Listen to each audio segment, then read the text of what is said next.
fucking music is going in. Hey everybody, welcome back to another stream of StarCraft shenanigans. We finished Left 4 Dead 1 last time. We're starting Left 4 Dead 2 today. Let me get the music off because it rocks, but we gotta go. It's called Planet Wisp Act 1 Remix by Sega Sound Team, obviously, and somebody else. It's like a remix by somebody, but it's on Spotify. If you just look up the title I just gave you, you'll find it that way. So if anybody's curious, there you go. But for now, we gotta go to Left 4 Dead 2. I just installed it, tested it real quick. Should be working like a charm. Let's do it.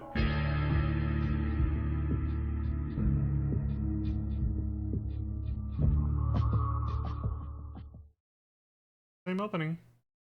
But wait. Now we see the movie trailer intro just like the last game.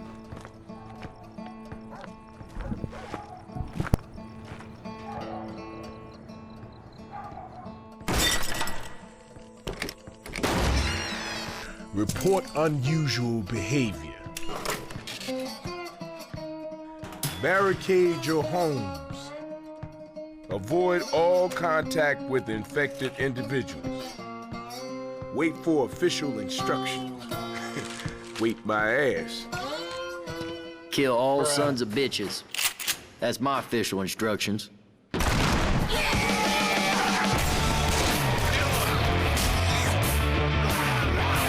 This used to be a nice neighborhood.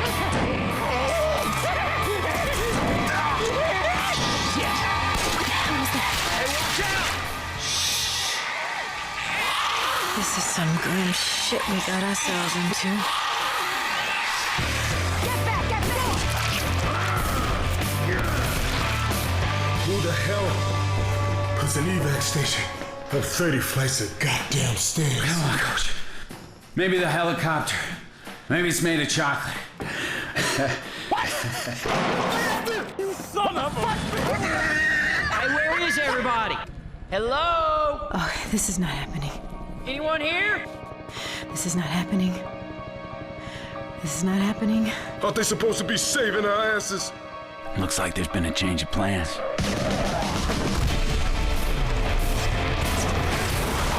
Stop the bombing run!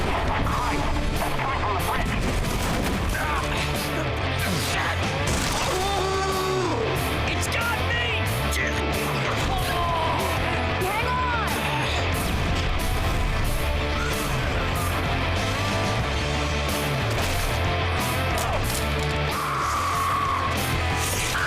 What the hell?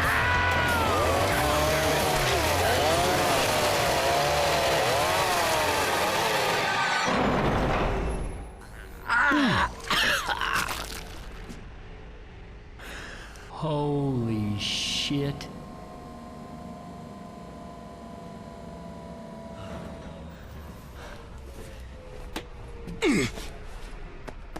Hey, kill all sons of bitches, right? You son of a bitch.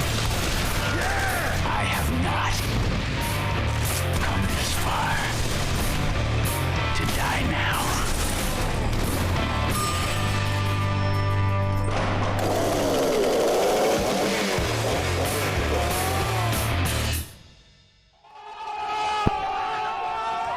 You son of a...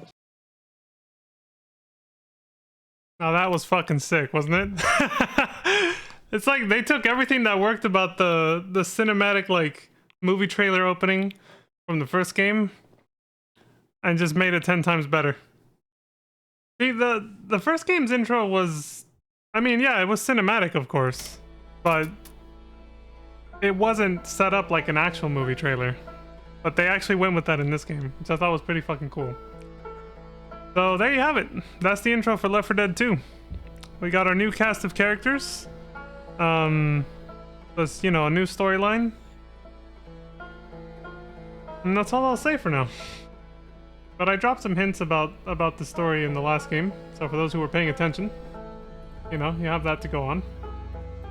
But for now, we're gonna go ahead and start with the first campaign. I checked all the settings. It seems like it carried over my settings from the first game.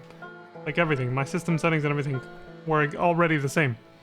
including the film grain and all that. It was already the same as the first game. So I guess Steam kind of like, I guess they set it up so that it's like if these were your settings in the first game, they'll carry over to the second, vice versa, I guess. Yeah, let's go ahead and start with the first. I think they should be set up in order just like before. Oh yeah, real quick, I guess if you're curious about these the menu items, they added a lot of new game modes and stuff. Like there's a standard campaign. Mutation was something that they were, I don't know if they're still updating it on an automatic rotation, but like when this first came out, every week it was like a new game mode that was unique. One of the game modes that came out of that was called Realism, which was so popular they eventually took it out of the weekly rotation here on the Mutation and made it permanent. They gave it its own permanent spot on the menu right here. And then they also added Realism to Versus. So there's the regular Versus and then there's the Realism Versus. In a real apocalypse, good teamwork is all you'll have left. Now that's very vague, but what it means is you don't see the halos, the silhouettes of your partners through walls anymore. And there's a few other changes too. I know that's the biggest change, but there's a few other changes that make it more, well, realistic basically. So that it's easy to survive. And then they made a versus version of that. When I was playing this game, it was when they were still having votes about whether to make this permanent or not. That's how far back I go with this game. It was like when the game was still very new and being updated. I forgot to show this in the first game because there wasn't an obvious like menu item for it, but there is a survival mode in both the first game and this game. You basically just, as it says, you hold out for as long as you can. You'll never, it's like when you activate a finale and, you know, a rescue shows up to help you, except the rescue never shows up, so you just keep fighting until you die. I forgot to show that in the first game, but I'll probably show it at the end of this game. It still has it has the new maps from this game as well as maps from the old game, and I can just, two birds with one stone. Now this is something new. This was not around even when I played this on PC back in like 2015. Versus survival? Okay, so I guess just like with Realism Versus, it's just, it's just survival, but with an opposing team trying to kill you too, as if the regular NPC zombies were not bad enough. When I demonstrate a normal single player versus or survival, you guys will see what the hell I'm talking about. It gets insane. Like, it gets insanely difficult really, really fucking fast. Scavenge is something new for Left 4 Dead 2. You try to, like, I think there's slightly different objectives, but it's basically like a score-based thing. You, like, in one example I can remember, you pick up gas cans, like it shows right there. You try to fill up generators. If anybody just had flashbacks to, like, Dead by Daylight or something. Kinda like that, a little bit, actually. Might have been where the idea kind of came from. This game did it first. So you try to start up as many generators as you can, filling them up with gasoline while the opposing team tries to kill you.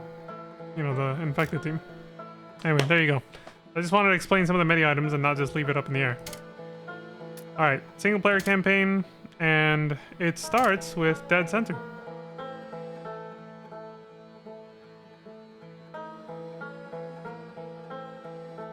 Yeah. These are mostly in chronological order, but again, they did eventually add the campaigns from the first game into this, so it's actually a little messy. Yeah, it's a little messy now because of that. That's not too bad though. There's also two community-made campaigns that I've never played before. I might have played Coldstream, but for the longest, maybe I just remember people talking about it a lot because this was teased for like what felt like months, maybe even years before it actually came out. Back when the game was still fresh.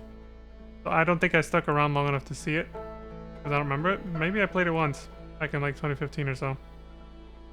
The Last Stand was actually something that was recently added, like about 5-ish years ago, maybe less. It's actually based on Survival by the same name, but they made a whole campaign out of it. I have for sure never played that. Anyway, all right, Dead Center. Now they did show a little bit of. You might recognize what's gonna happen in the opening of this, based on the movie trailer intro of the game just now. So. 4 chapters, starting with the hotel. Just like I did with the first game, I'm gonna go random. Except what happened in the first game is off stream I wanted to test the game, so I hit random first and I ended up on Zoe. Just because, right? So then when I started the game, on stream I just picked Zoe because I wanted to stick with that first random character that it chose for me. This time, I basically just checked the menus and was like, okay, the game's working, it's got my settings, hopefully it'll be fine. So once we actually start playing the game, hopefully everything will be, you know, 100%. We won't have any problems. So I'll just go ahead and leave it at random this time. But I will introduce the characters real quick.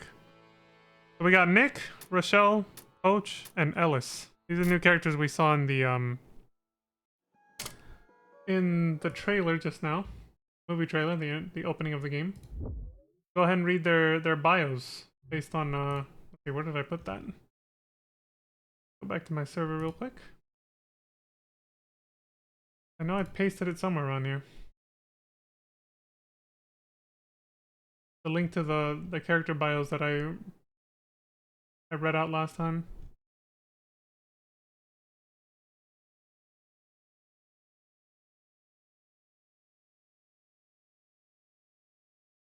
I put it. There it is. Left 4 Dead info.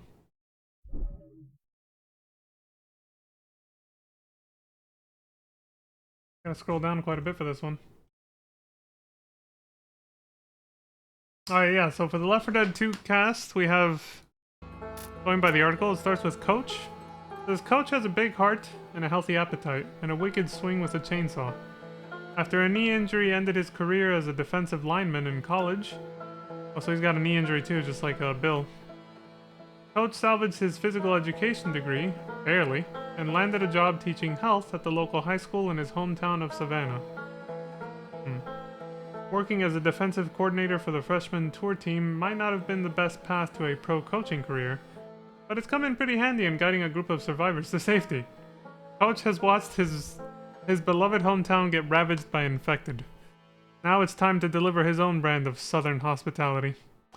Yeah, so that's the thing about this game. If you might have caught on a little bit in the trailer, and the background music playing now is a little banjo.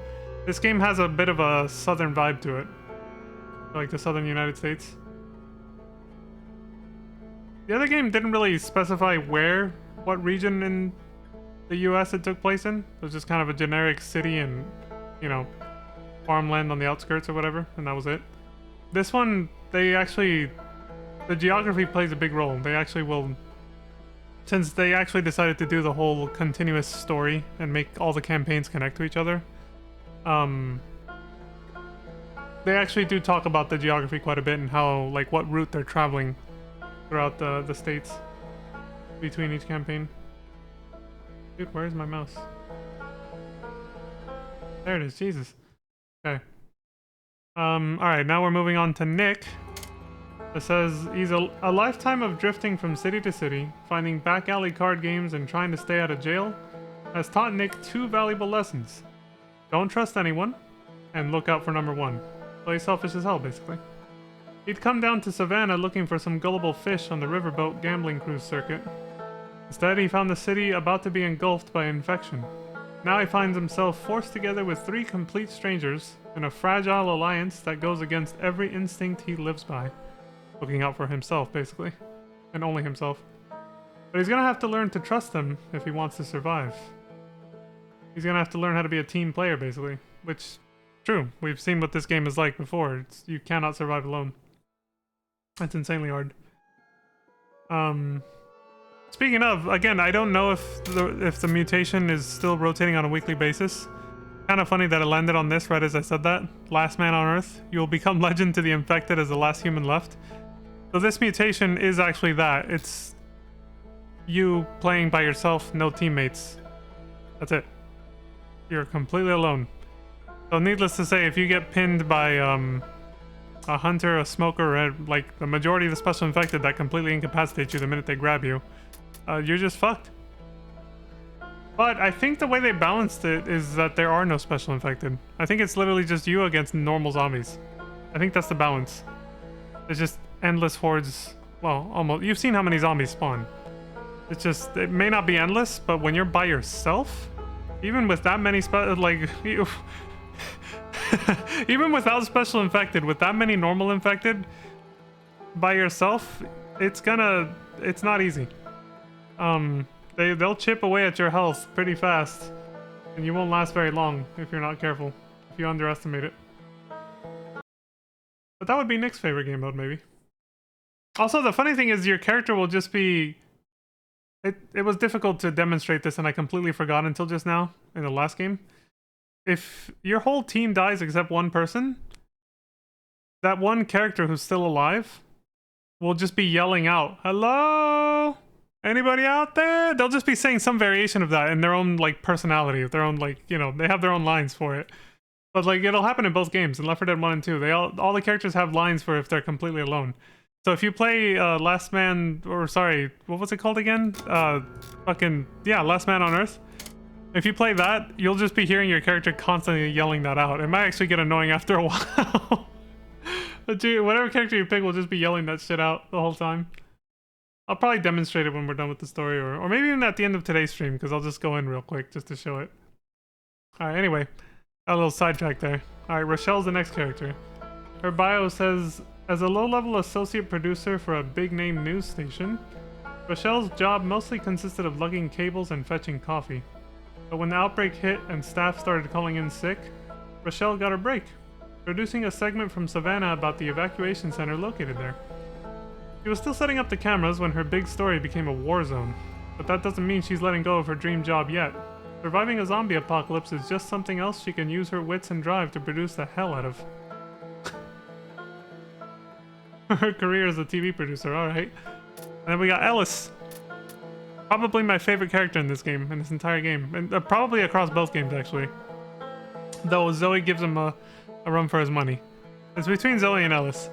I kind of like them both equally. But Ellis is definitely... At least I can say Ellis is the funniest. To me, he's the funniest character. Ellis is a mechanic with a love of life, a firm belief in his own immortality. A firm belief in his own immortality and the ability to treat any setback as a fun dare to impress his friends. Basically, you can tell just from that first sentence, he's basically the guy, he's basically the guy you see on TikTok or YouTube or whatever video sharing social media site of your choice that, like, will ride a bicycle so fast directly into a brick wall and break and slam into it and break every bone in their body just for fun. And then everybody's like, "Oh my god, you see that?" That's Ellis. Ellis kind of represents, you know, that guy a little bit. He was born and raised in Savannah, where our story starts, I guess. Ellis divides up his time working at the local garage, hanging out with his buddies, and dropping by for Sunday dinners with Mom. Why'd anybody want to live anywhere else? Then the zombies had to go and spoil it. Now Ellis is looking for new things to occupy his time and finding plenty.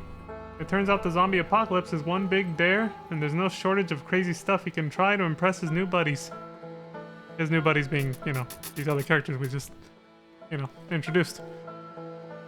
What it doesn't say there is that he's also got a heart of gold. Ellis is, I mean, that's why I like him. He's funny, and he's actually also very wholesome. He's funny and wholesome, which are two things I can relate to quite a bit, actually, the more I think about it. The funny part, that's subjective, of course. I mean, I might only be funny to myself, but, you know. I try. Yeah, he's very wholesome. Alright, let's do it. So we're going random. Doesn't matter who we are. After the first time we go random, I'll pick them individually for each campaign after that to make sure we're not just playing the same character over and over, because there's always a chance if you hit random over and over, you might get the same character over and over, so. We're set. Here we go. Let me go ahead and close the bio thing and open up the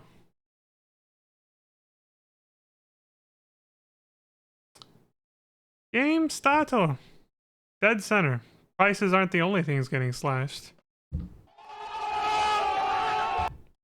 I'm gonna play as Rochelle from what I can see on the bottom left. Coach, Ellis, Nick, and then me, so. I earned the achievement Gnome Alone? What is that?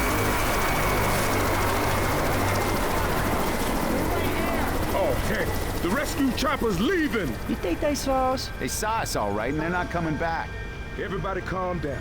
I live around here, and that chopper looks like it's heading to the mall. It ain't far. I'll take you there. Mall it is, but first let's grab some weapons.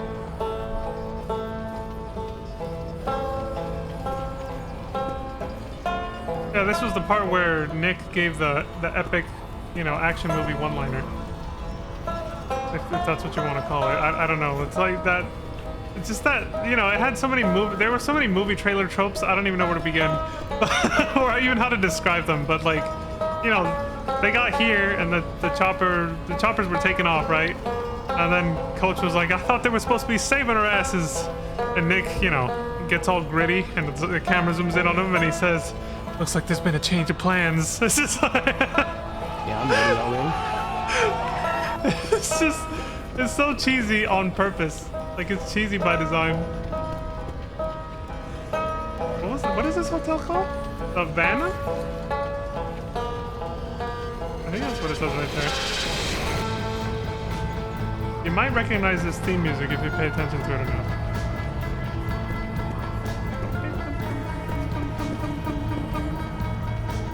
It's the exact same theme music from the first game that would play at the beginning of the campaign. The same thing will that played in safe rooms will also play there here, but it all plays with a banjo now. Because we're in the South. Evidently, we're big fans of banjos down there. So one of the first new mechanics of this game, you no longer have to take a pistol or even two I've been pistols. hearing about things.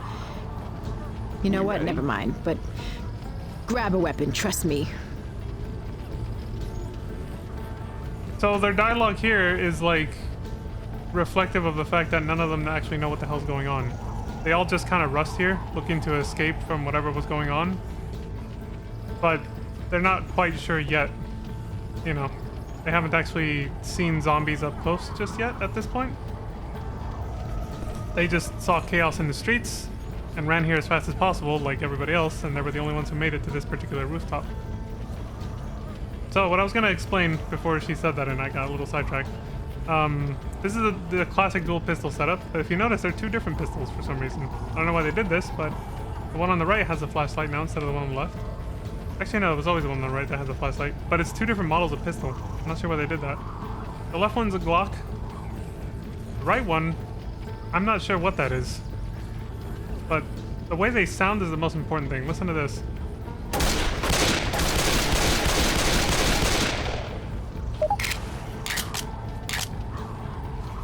I don't like that sound as much as the pistols in the first game, honestly. Also, the reload animation is now different. They made it more realistic if you actually completely empty the clip.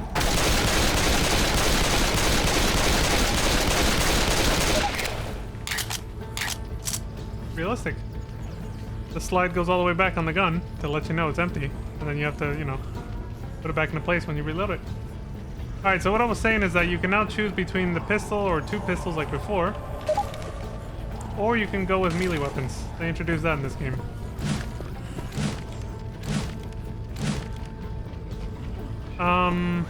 These do more than just doing the regular melee weapon, or the melee attack like this, like when you shove them back. Which you can still do that with the pistols if you want. You know, they still have that. But in this game they added a cooldown to it. You can't spam it that much anymore. Or you can't spam it at all anymore is what I mean to say. Oh, you can hold it down. There. See? Your character eventually gets tired. There's an actual stamina system, and then this is the best you can do. So if you just... in Left 4 Dead 1, you could just keep spamming it like I was just now, and this would never happen. In this game, they balanced it by doing that. So you can't just keep... because every time you shove enemies, like, it immediately staggers the zombies, the normal ones. Well, even special ones if you time it right. Depending on, you know, which one it is. It's like tanks obviously they wouldn't give a shit if you did this, right? And there's some besides the tank that also will resist any kind of knockback if you do this. I won't spoil it. There's at least one I can think of. But yeah, it was a little OP basically. You could just run through a crowd doing this and make it, you know, save a bunch of ammo if you knew how to just run through doing that. So they balanced it out. Yeah, I'll go ahead and go with the melee weapon this time. Just to demonstrate, you know, it's the new thing, right? You got a fire axe or a fucking crowbar. stone fire axe. And that's it. We don't. There's no primary weapon right now. All we have is secondaries, sidearms. They wanted to. I guess they wanted to introduce this game with a little bit more of a slow, tense build-up by not even letting you have like the primary weapons right off the start. I think this is the only campaign that's like that. Every campaign after this, I think you start with primary weapons available, like, you know, the machine gun, the shotgun, and all that. We'll find out. Here we go. See? It does all the same theme music as the first game. Alright, Special Infected can now spawn 30 seconds from now. Floor 8. Let's do it. You hear about them, but until you see them. Like right now? Dude, my finger's twitching.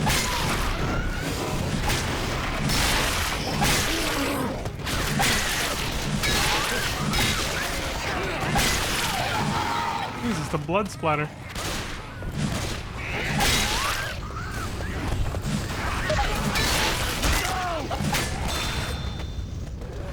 What's with the suits? I think you can fall off here. Yes, What you is can. that? Is somebody beating a horse or what?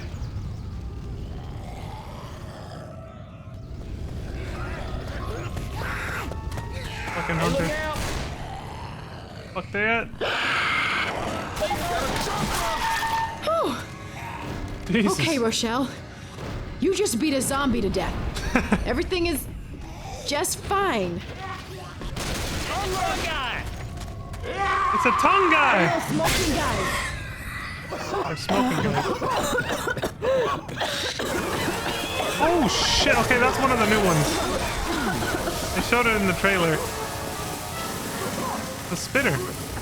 Unlike the boomer, what they spit out doesn't attract more like zombies. It's not like, you know, it's obviously not the same thing. They're not a replacement for the boomer. They just spit out acid that destroys your health. It builds over time. It's an That exponential better not thing. be what I think it is. Oh, she's talking about the boomer bio. Yeah, they gave survivors new throwables. It's about to get a whole lot worse. Dude, that could have killed me instantly. So this is another new infected called a Charger. I gotta pause it just to explain some shit because I'm getting backlogged. So the Charger, I explained it in the first game. I kind of hinted at what it does. You saw what it did right there. It charged. So I think I would have been saved by the railing here. I might have just, yeah, we would have just bumped into this. But if there had been no railing, he'd have been able to just charge me right off the hotel and then dead instantly. And then we gotta start over. So what I was saying about the acid spit, if it hits you like once or twice, it only takes a few chunks of health. But if you literally stand in it as it starts to sizzle like more and more and more, and it spreads a little bit too, it can take your whole health bar down with just one spit, basically. Or like at least 90% of it if you're starting from full. Depends on the difficulty too, of course.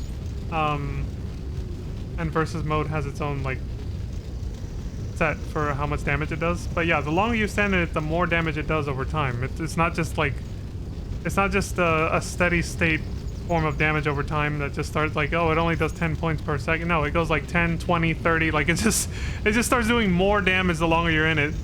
So it adds up really fucking fast. Oh shit, that guy! Now this is the problem with not bringing a pistol. I couldn't shoot the boomer and I had a perfect opportunity.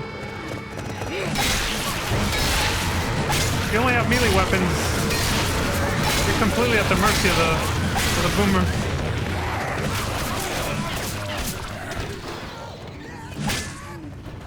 I like how Dead Island came out like, what, a year or two after this, and it starts off the same way inside of a hotel. You have to fight your way down from a tall hotel. Tongue guy! Somebody shoot him. Jesus. If I hit him with this, he's gonna blow up all over me. Oh, God. Oh, you asshole. I might as well kill him at that point, right?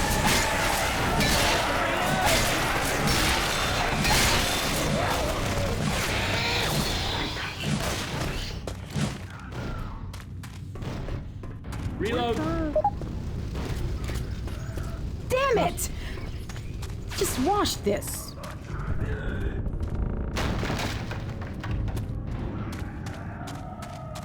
So if you've noticed, they don't have proper names for the special infected yet. They're just like describing them by what they see, which I like. It's you know, it adds to the immersion factor that this is just beginning for them. They have no idea what's going on yet. All of this is still very new. Jesus! Bastard charged me. So normally it's a grab. He charges you into a wall and then he starts pounding you into the floor, and somebody has to help you. He pins you down. But if he uses it too close to you, or if he crashes into a wall before he actually grabs you with the charge, then that happens. You take some damage and get knocked back, but you know, you won't be pinned. And then he's on cooldown for a while, and you know. No, I wanted this. This is a rare melee weapon.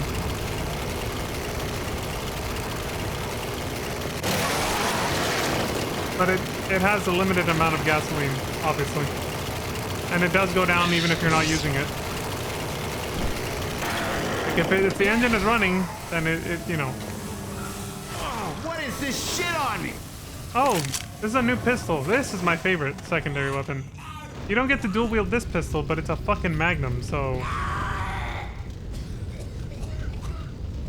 Come on. Damn.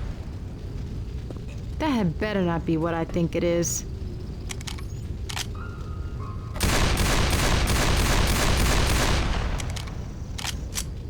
There, I wanted to show the two reload animations. So I picked this up because when this thing runs out of gasoline, it'll switch back to whatever your last weapon was. So instead of the axe, I want to have this pistol. So I wanted to pick it up first and then get this back. You can still shove enemies, but why would you do that when you can just, you know? Some of these things mutated. The dialogue's a little, it's a little late to say that. We know.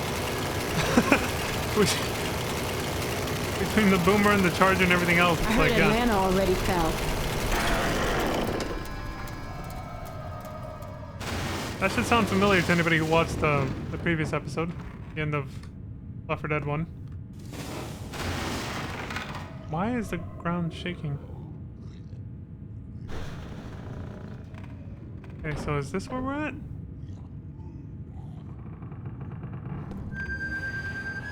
Oh, here we go.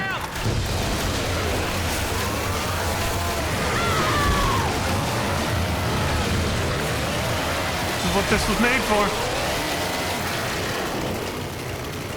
And when you go into a horde of zombies wielding this thing, your character will usually scream like a battle cry like that. They'll be like, ah! Like she did just now. Peels.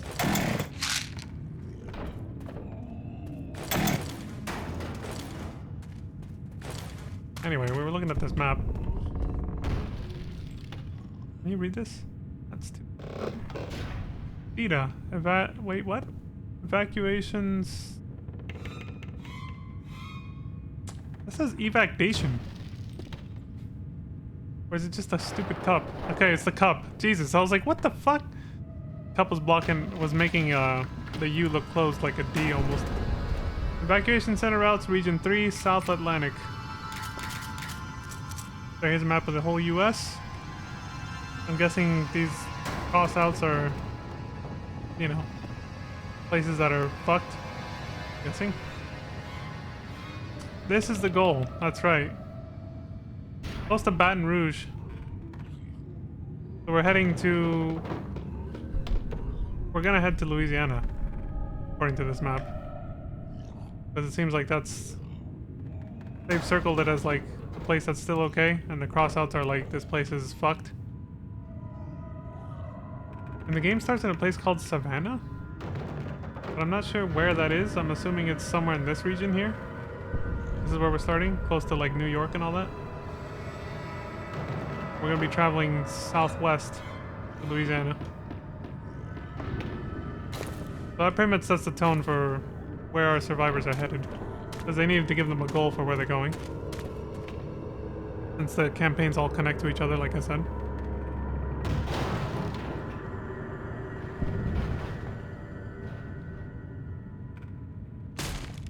No firearms. Firearm possession is not permitted. Yeah, maybe before. Oh, Before you lost control of Look everything. at that thing in there.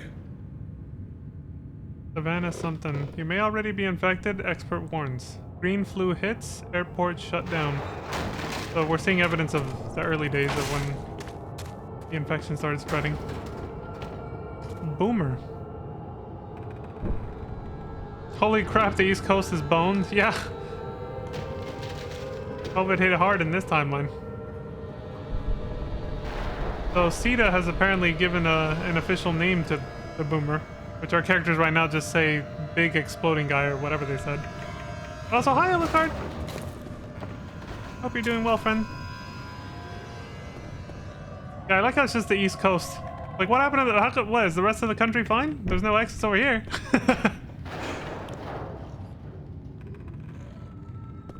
I'm guessing just because they want you to be sure that the writers of the story probably wanted to make it clear that the game takes place in this region here that we're seeing.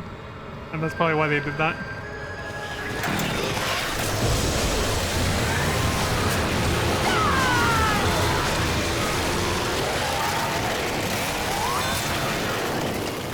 So here's something else I wanted to explain. I don't know why that one's green. I've never seen that before. But every campaign has like semi-special infected.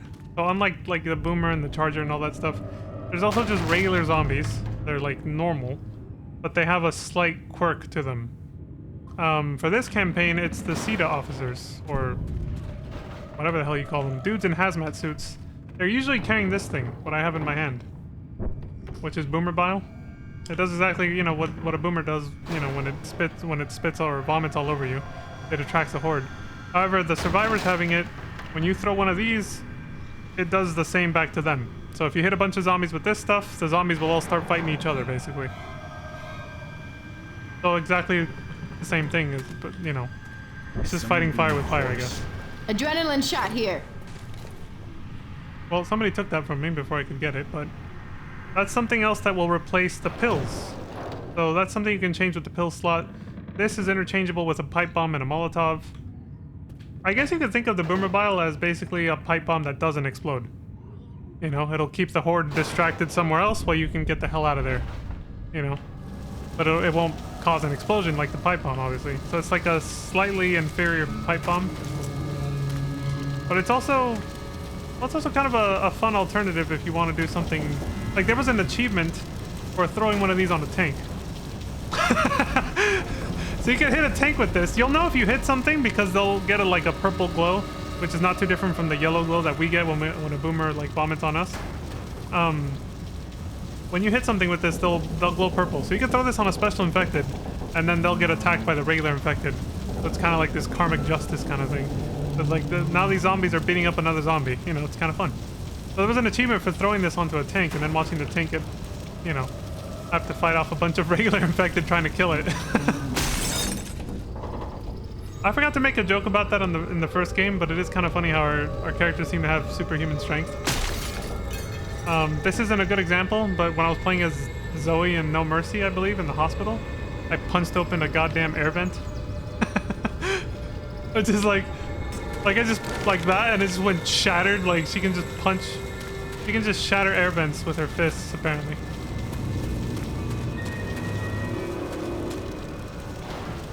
It wants me to trade my chainsaw for a pistol?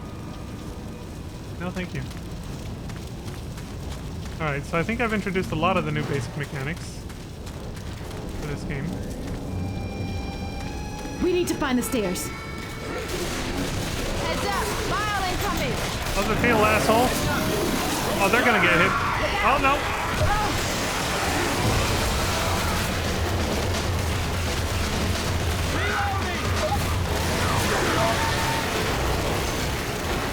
There's a Charger, too. They're still fighting. See? They were still fighting where the Boomer Bile hit. So even if what you hit, or even if you don't hit anything, but even if what you hit dies, the effect will linger. It'll create that little smoke cloud like you just saw a glimpse of right there, and the zombies will just keep fighting in that area amongst themselves. So just because whatever you hit with it dies immediately doesn't mean, you know, that it was a waste. I just wanted to throw it on the Boomer because, you know, irony. Elevator's out. Irony or poetic justice, whatever you want to call it. See, there's no railing here. See how I can just walk out? There's nothing stopping me from like falling off except the usual like your friends. You'll still cling to the edge and your friends can pick you up. But if it's like this, like there's nothing, not even a short wall to stop you, then a charger can absolutely knock you right out of this. So if a charger comes down that hallway, if they aim it just right, they can make you go flying right out of it. I mean, they'll go with you, they'll die with you, but I mean, a special infected can respawn over and over. You can't as a survivor, so it's generally a win for them. Heads up!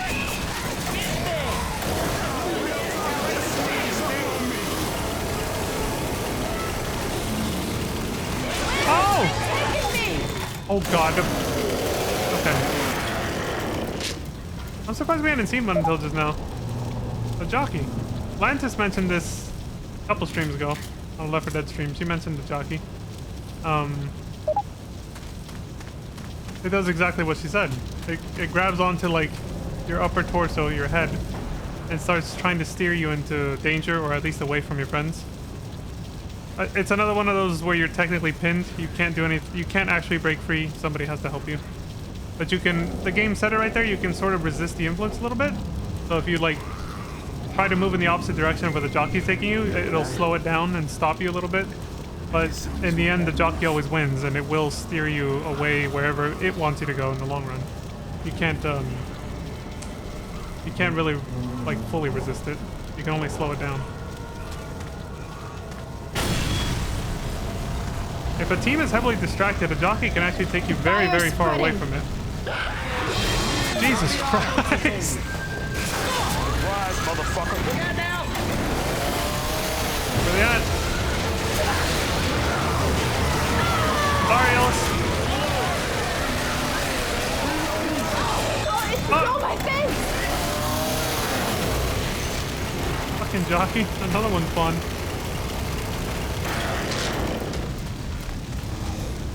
Thing's almost out of gas. It's fine though. Let me shoot this thing. I don't want to waste the chainsaw on her. Now here's something you can trade your med pack for. A defibrillator. You use it to revive dead players. Exactly what it does in real life. Guess you can punch with it. It does... Oh. Oh, those guys are dying. Here he comes. Get defibrillated punched. Alright. So yeah, I can't demonstrate this unless, you know, one of my allies goes down at some point. Well, no, they don't have to go down. They have to die. They have to literally die. Like, it's not just... It's not something you use when somebody's just on the ground asking for help. It's they have to literally die. Just like a phoenix down, you know? That was the worst thing that could have happened. Asshole. Jesus! Oh!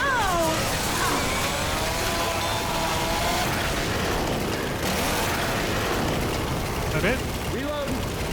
Oh. I thought more were gonna show up. There they are.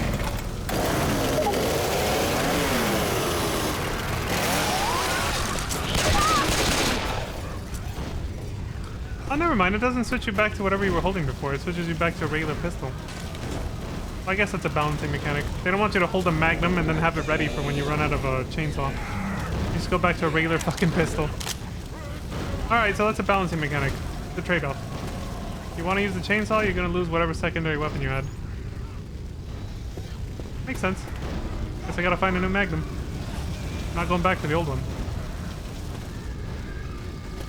I don't really see a chainsaw this early in the game either. They're pretty rare for obvious reasons. So I'm kind of glad we got to see one. I could explain it immediately. Exploding guy!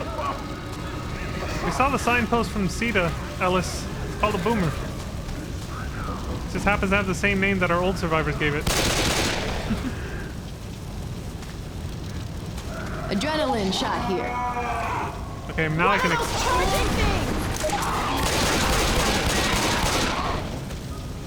It has a bit of extra health compared to the other ones. I mean, it's a pretty big dude.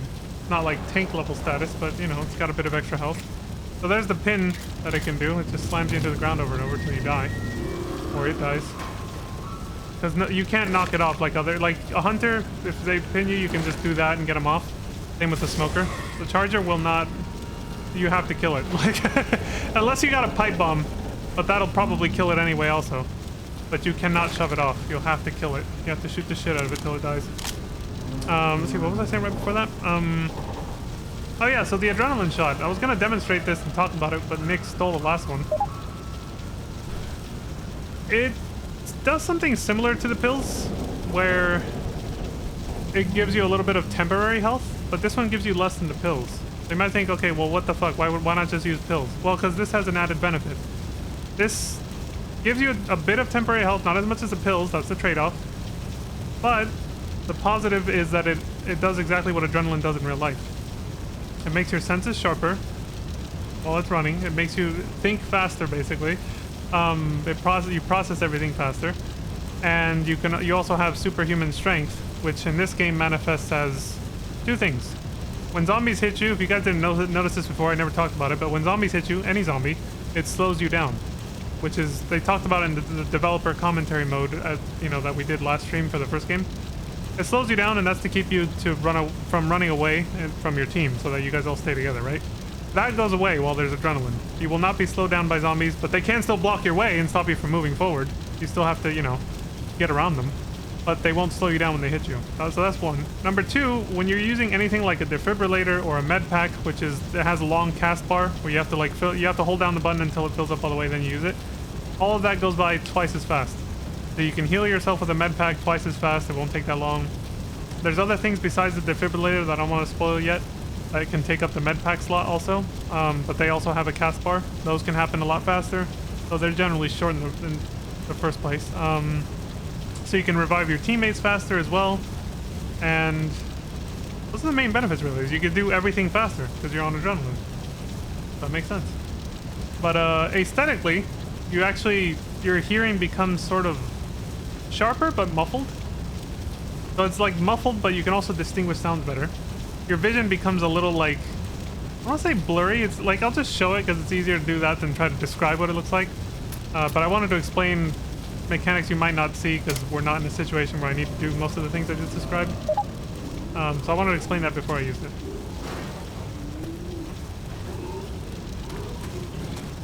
Grabbing a jar of puke. I prefer the pipe bomb.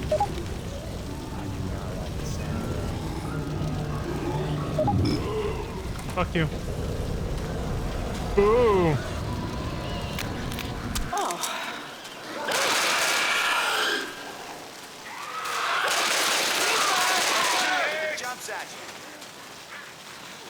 Back down the stairs.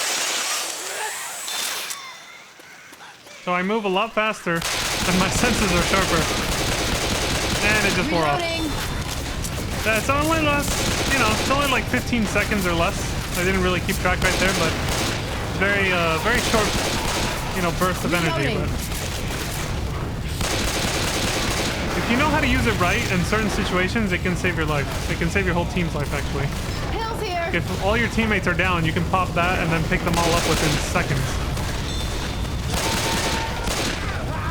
Of course, if you get pinned by a special infected, it won't save you.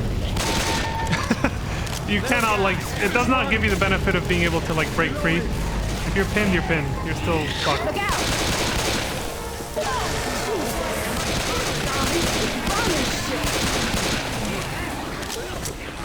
This is very dangerous.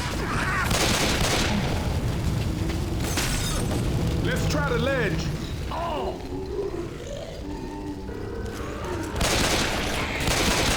This is prime charger death territory right here. You do not want to see a charger right now. In this area. I see you, asshole. Frick.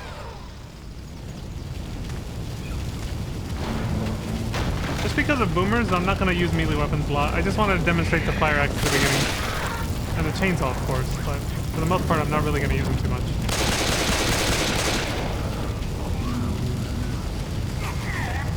Backdraft? Yep. Okay. I forgot that was a mechanic in this game. Oh shit! I didn't realize Nick got dragged away by the smoker. Nice, I like that they did that. I talked about this a little bit before, but there's a stage in Resident Evil Outbreak called Hellfire that's in a burning hotel, exactly like this. And there's also doors that do that. If there's a fire behind it, you'll see smoke coming through the underside of the door. And if you open it, well, you get hit by a nasty surprise just like that. Fuck. The hunter's on fire. It does way more damage to you when it has you pinned, obviously. You burn along with it. Your only solace if that happens is that the hunter's eventually going to die because it's on fire. But it's going to take a good chunk of your health with it. Fucking same with the jockey, god damn it. And the charger too, dude. Anything that pins you up close, if it's on fire when it grabs you, you're taking that damage with it. So it's a good way to get extra DPS if you're playing as an infected. Oh shit!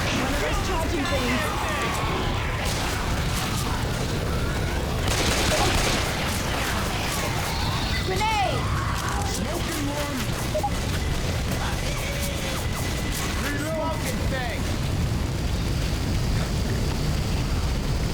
Oh nice, the blood spilled upwards.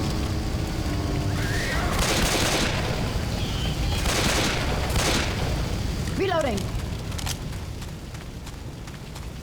So there's also something new with the pipe bomb, just an aesthetic thing, which is I didn't get to show it there because I didn't peek around the corner. I probably should have, but I could do this. My luck, I'm just gonna make it worse. Something that you can do with the or something new that they added with the pipe bomb that they said they originally wanted in the first game, because they got a bit of technology upgrades with this game. Like technically still in the same engine and everything, which is why they were able to port the first game's campaigns into this one. But they got enough of an upgrade that they were able to actually show the zombies turn into chunks when they blow up with the pipe bomb. Whereas before they just... A scrawny little bitch I'm gonna kill. Nice description, Nick. Thank you for that. But they couldn't do that with the old engine is what they said at some point. They said in the developer commentary of this game, I believe, that the pipe bomb didn't have the effect that they wanted originally, where they couldn't do it yet, like memory resource limitations, something like that. They couldn't make the zombies just blow into chunks and go everywhere like body parts. So then instead they opted in for the red goopy mist, which we saw in the first game. In this game they were finally able to bring their original vision to life, where there's still a bit of a red mist effect, but now it's mostly zombie body parts going everywhere. Which is why we saw that in the hallway after it exploded. I turned around and there was like, well, this. Watch out! So it's a lot more gory now. Green guy! Green guy. Always dressed in trailer park trash clothing for some reason. They do have very sharp claws though. When their spit is on cooldown, they'll usually try to, you know, claw you, and it hurts quite a bit.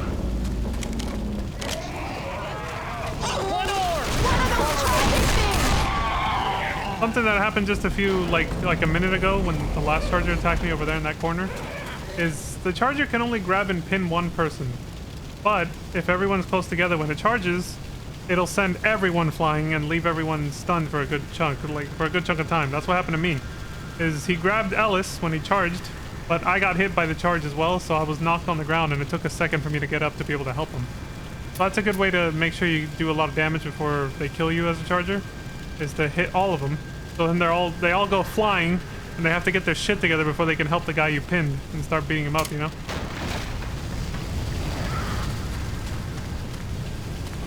This elevator works. Let's go push the button, push the button. Okay, there's gonna be some story dialogue once I do this, so I'm gonna say one last thing about the charger. This is very rare, but if you're somehow in a very open space and a charger, you know, slams into you and then just takes you into like oblivion, like really, really far away, there is a limit to how far you go. Even if you don't hit a wall, eventually the charger will just stop and then just start beating you up, slamming you into the ground. You don't just keep running forever. Alright, fuck this jockey. I don't know. I think we should stick together. You cool with that? I'm Rochelle. What's your names? Ellis. Pleasure to meet you, Rochelle. You can call me Coach. What's your name? Name's Nick. I'm gonna get out of this piece of shit city if it kills me. Let's stay together for a little while longer at least, okay, Nick? So here the main characters have just introduced themselves to each other. They just met, so we're building a foundation for the story. When these doors open, get ready. You don't say.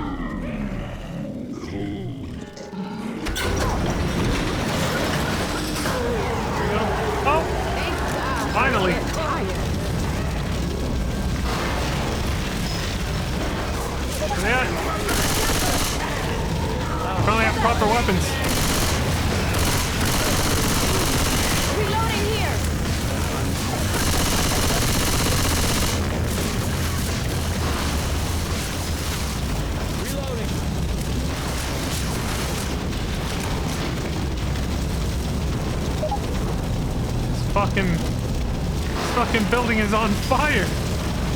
That freaking place was on fire? Got a defib unit. I doubt I'll need it, but I don't have a med pack, so I might as well carry it. Down here. Search these rooms, meanwhile there's nauseous fucking fire smoke everywhere. Realistically, they'd already be on the ground. Like, if there's this much smoke and fire everywhere, you're, realistically, you wouldn't last more than a few, like, a minute or two at best before you're on the ground just hopping up along and unable to move. They should not be able to talk normally or even be able to walk right now. This way. Reloading. Video games and movies make it seem easy to get out of a burning building, but the smoke can kill you incredibly fast. Adrenaline shot here.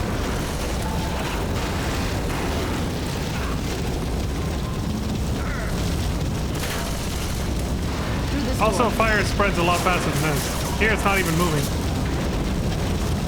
But fire spreads way faster than most people think.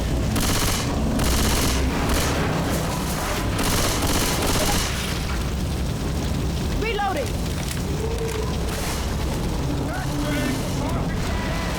We gotta get around this. It's the barfing fat ass zombie, is what Ellis said. Oh, that just reminded me of what Nick said to Coach when they were running up the stairs to try to reach the chopper. Which there's a bit of story discontinuity or whatever the hell you call it, because he already knew his name at that point, and here they just barely introduced themselves. So the movie, the movie trailer intro for the game is just kind of, it's not really meant to be like super canon with the game's story, in-game story, but. They were probably, when they made that trailer, they were probably still deciding on the finer points of the story. To be fair, Probably all it was. Oh. Look out! Pipe bomb here. We can get through here. You don't say. I think we're gonna make it to our first safe room. Reload. There it is. Everybody in? I think we should be closing doors. I want you to have this. Got a Thanks. shotgun. Pills. Let's close that door. Anyone know It's a what good that time to is? heal up, everybody. Watch out.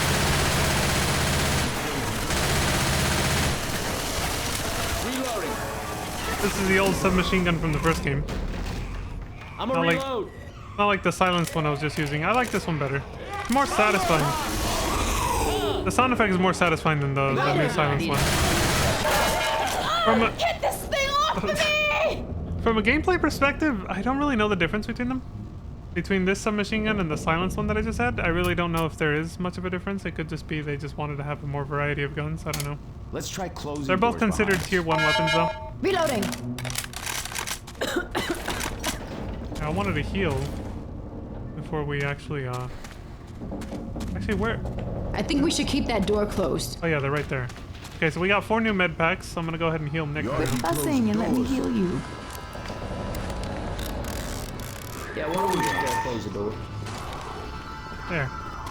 Now we make the checkpoint. We're done. We're safe. For now. Just like the last game, I would say that. Alright, loading Dead Center Part 2. Streets. So chapter 2 of 4. We're about to be... When we finish this, we'll be halfway through. You can start moving at a slightly faster pace now because I've introduced most of the game's brand new mechanics that differ from the first game. I can't believe I'm stranded in Savannah. Man, Savannah's awesome. Come on, I'll show you the sights on the way to the mall. Jesus, are you from here? Look at you. That is so depressing. Mister, I don't think I like your attitude.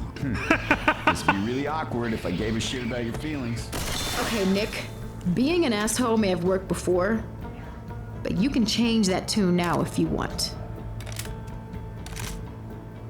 I don't think he wants to, Rochelle. That's the problem. Just like the character bio said, Nick's kind of a dick. He's lived his life selfishly up to this point. Yeah, I was gonna say, we can probably pick up the pace now because the rest of the game is more or less the same as the first one. I've explained already the majority of the differences. There's still a few more details here and there we're gonna see that... Yeah, there's still a few more things here and there. But yeah, for the most part, all the brand new basic mechanics that are exclusive to this game that were not in the first game, I've pretty much covered them. Which is good. I usually try to get... I'd like to get that out of the way in the first chapter of the game, you know? Then we can just enjoy the rest of the game. There is something nice about Ellis in particular when you're in safe rooms though, but you have to wait a while for it. And I don't even know if he does it in the first safe room.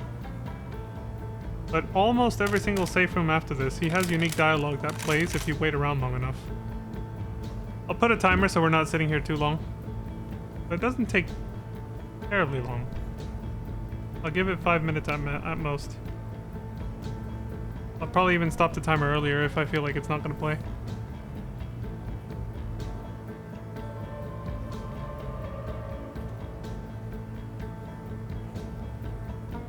Also, this safe room doesn't really have it, but I'm pretty sure we're gonna find writing on the walls just like in the first game too. My buddy Keith tried camping out on top of a building once. He was shooting crows, but the police were too busy tear gassing him to ask what he was doing up there. He screamed for an entire year every single time he opened his eyes. Oh man. At first it was funny, then it just got sad, but then it got funny again. Oh man. They're just like, okay. Like, the most irrelevant shit ever. They're sitting here trying to figure out how they're gonna survive the zombie apocalypse, and then he just pulls up a random fucking story from his past. It's like, alright. There we go. That's what I was waiting for. Okay, so I think it took... Well, they had that opening dialogue where they scolded Nick for being a prick. But then, I'm gonna say it was like, what, 2 minutes in total? So we have to wait 2 to 3 minutes at every safe room, and he'll say something like that. I'm pretty sure it's like every single one. But now I'll know. So every time we get to a new safe room, I'll probably set like a timer for 3 minutes. And we'll wait. Please note, you must be entered into our patient tracking system to receive care at this facility. Do I gotta get an app? This is way before those days. Otherwise it would say that probably. 2009, so... the world wasn't all about apps on your fucking phone yet. Wear face mask at all times. Nobody bothered listening to that during COVID, so... do not remove your face mask for any reason. If you require assistance, please ask a CEDA staff member to help you.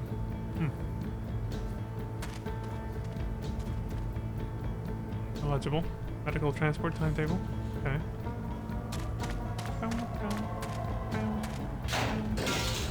Oh, CrossFit never trained me for this.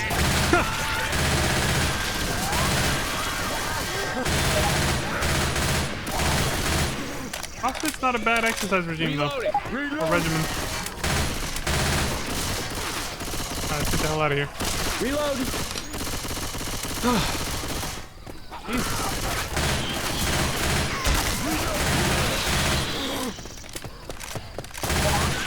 I like that they've started doing this. They started pairing the two so you can actually like cause some real damage. Oh. What, did the whole special infected team spawn at the same time? They've been calling those boomers. For obvious reasons.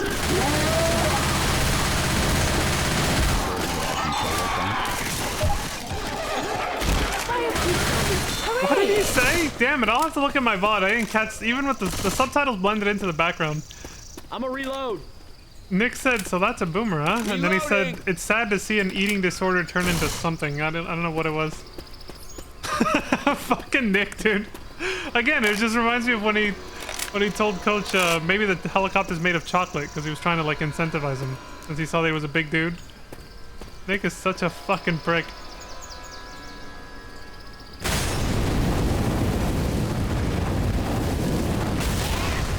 Oh my god, I think I still took a little bit of damage. Look out! Reloading!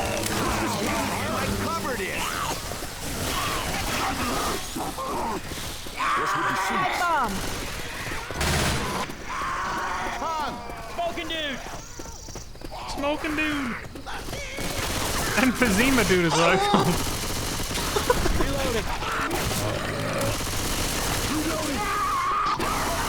Smoking, guys! Oh. I think he already used up his charge. He was on cooldown, so he's just gonna punch me.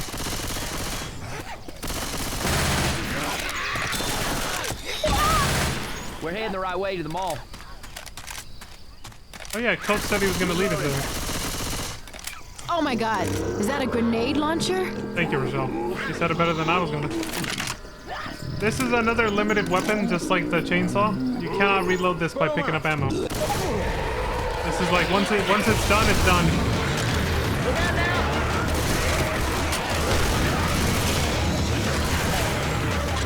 Sorry guys, it's for the best. Okay, that one just kind of whipped. Whatever.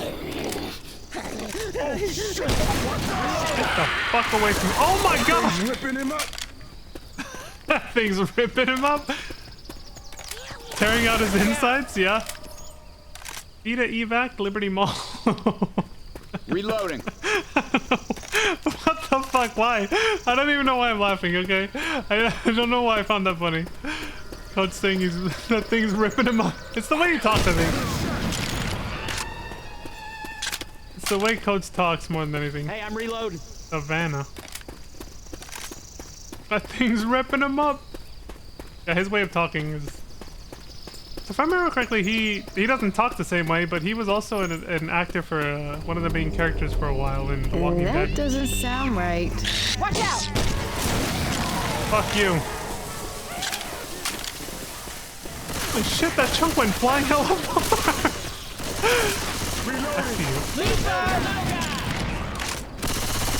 Leaper? Good one! Little guy? So a good way to preserve ammo for this, for when it really counts, is to have a good sidearm like this. Then you can only use a grenade launcher when you really need it. Because again, you cannot reload this. When you pick up ammo, it does, like, the infinite ammo piles you find, does not reload this. It's too OP. Boomer bile here. Prefer pipe bombs. Although the Boomer Bile does have the unique ability of being effective against the tank, like I mentioned earlier. Pipe bomb won't do much against one of those. Unless you manage to actually somehow, you know, hit the tank with it. But that's the hard part.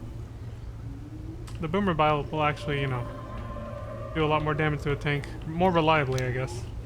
Means it can just get zombies to start beating it up. We're not going that way.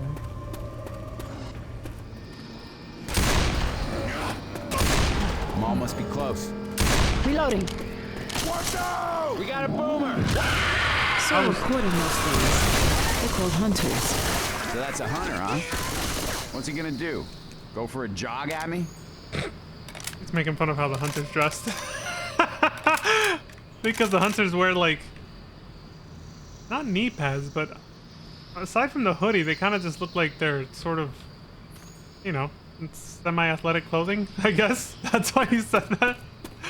Dude, I really want to go back. When we reach the safe room, I want to go back and see what the hell Nick said about the boomer. Because I know he said something about an eating disorder, so I gotta go see what the fuck, what the hell he was going on about. It's humor from a different time, guys. It's humor from a different time period.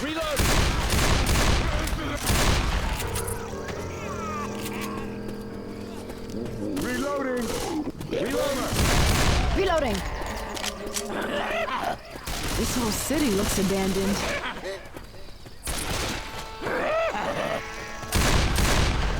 The chainsaw. Damn it! I was hoping somebody would have shot this thing before. Wow.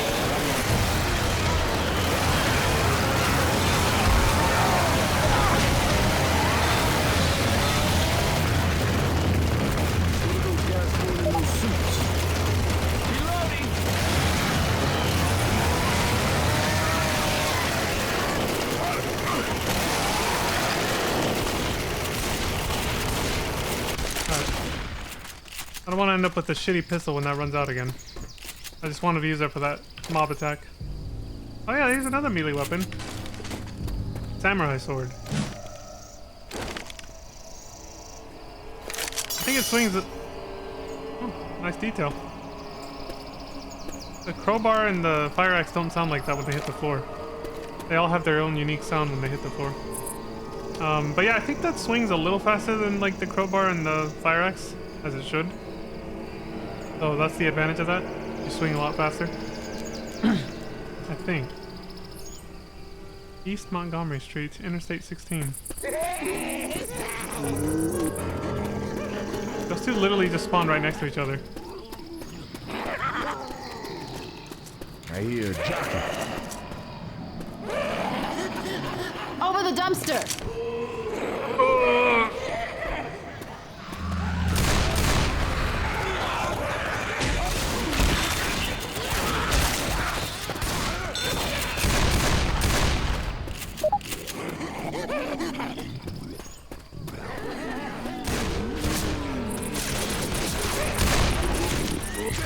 Nice shot, coach. What the hell is with that crying? Oh, the witch. Almost forgot about him. Oh yeah, witches are a thing, I forgot.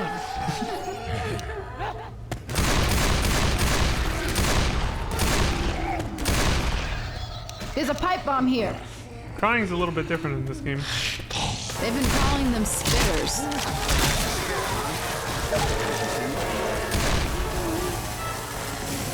So that's a spitter, huh? You think she's single? That's what Nick said. Oh, right. If the crying is different, there's two types of witches now.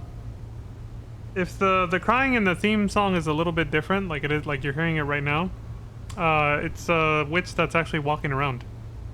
So some of them actually walk now. They have a slightly different theme song, and their crying is different, as I just said, and that's how you can distinguish. Same mechanic though. If you bother her, she's gonna fuck you up.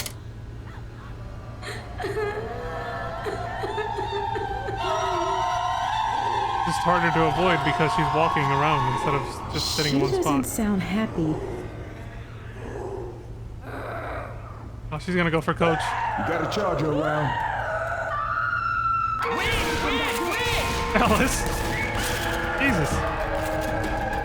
Adrenaline Wow. shot here. I'll be a sniper like in the movies. Go for it, Ellis. You saw the movie American Sniper or some shit. I don't know. This is way before that movie came out. Oh, finally, tier 2 weapons. Fuck, but I have the grenade launcher. Ah well, fuck it. This is more my style.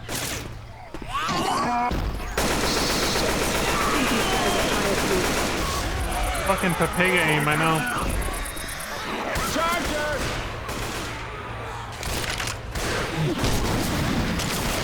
Still use it a little bit.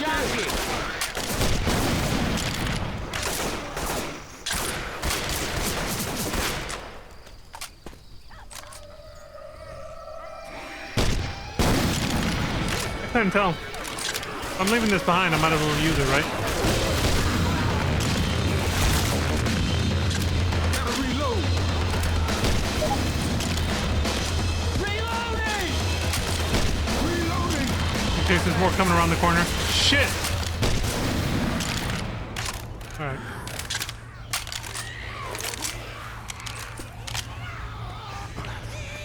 Alright, now I'll take this. Jump onto the truck. This fall damage is the thing. Still. As it should be. Spitter around. Molotov. Hey, I'm reloading.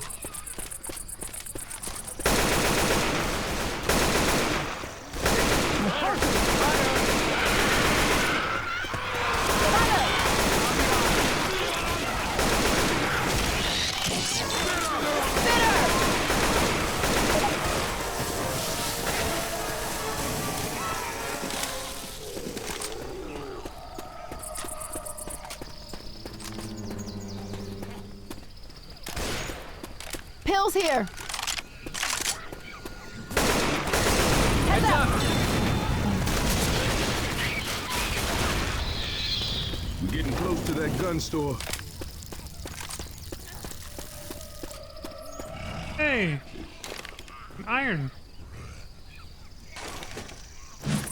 Oh, what the hell is that? Come on, this way.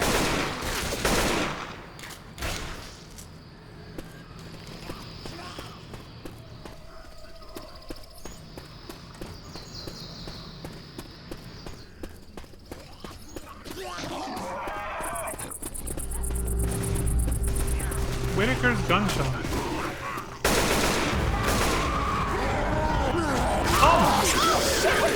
Oh my god! What is this, a coordinated attack? Holy shit!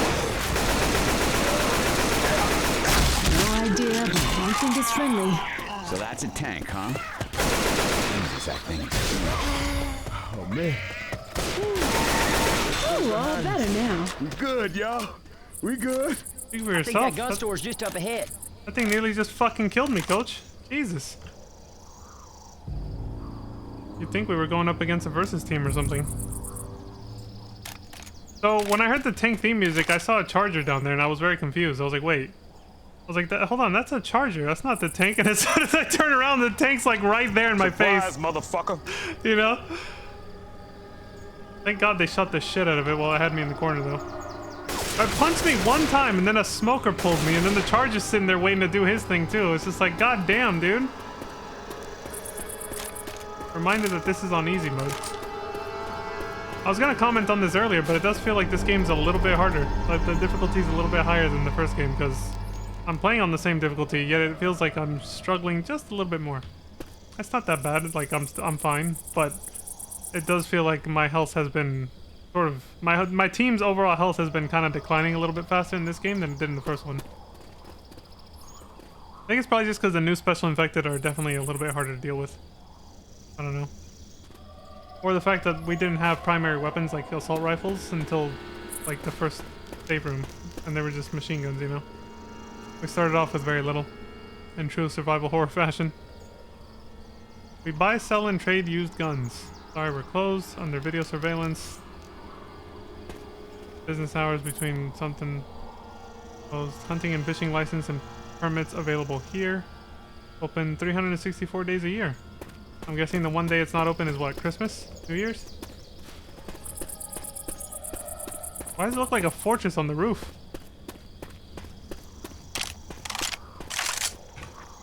Oh my god. Holy shit. First aid. Yeah, what she just said.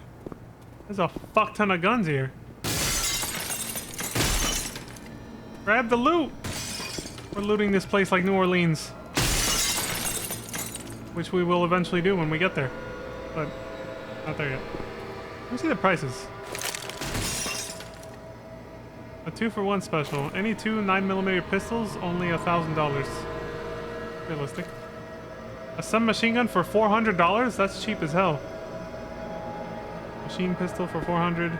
Pump shotgun for $400. A chrome shotgun for $400. I don't know the difference between these two. Again, this might just be a completely aesthetic choice. Ooh, I choose this one. Oh wait, this one. This one. I thought she was gonna keep going. No. This one. She can't make up her mind. I want them all. Seriously? I want every gun in this store. Dude. Dang, Ro. Listen to you. Kind of sound like my mom. I've never heard that dialogue before. See, I told you, that's the thing about the replay value that they built into both of these games. They have so many different lines of dialogue that you can or can't hear based on RNG that like no two playthroughs are the same. I've never heard that before. I would have remembered that dialogue. I had no idea she could say all that. We reserve the right to refuse service to anyone. Get an AK-47. Okay, the game is picking Laser its favorite. sights here. Laser scopes, $700. Never miss again, improve your accuracy. I will say. Did I just hear? Okay, I think I misinterpreted the 7.62mm AK-47 rifle, $2,000. Slow but powerful. 5.56 millimeter assault rifle, $2,000. The classic M16, combat tested. And then here's a new one, besides the AK.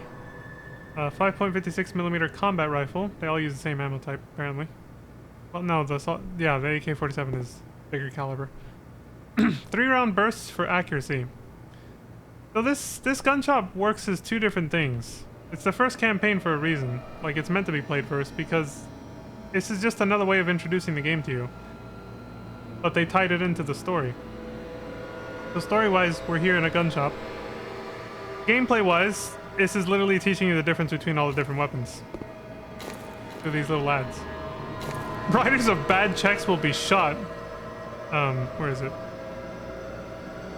I haven't used that in a long time. I didn't have it ready. No smoking. Oh yeah, Kendall, you should be at home here. This is a gun shop, man. That was the wrong button. Full automatic shotguns. Okay, we have a tactical shotgun, $2,000. Fully automatic 12 gauge. The combat shotgun, $2,000. One tight spread, banned in 25 states. I think this is actually true. This shotgun in particular does have a very notorious reputation. In GTA Vice City, they call it the Spaz 12 or something. Or the Spaz shotgun, something like that. Hunting rifle, $400. Sniper rifle, what else is there to say?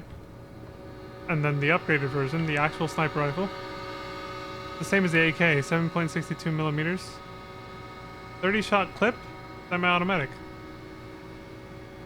Yeah, there's the pros and cons, basically. So you take your pick, based on what you see here.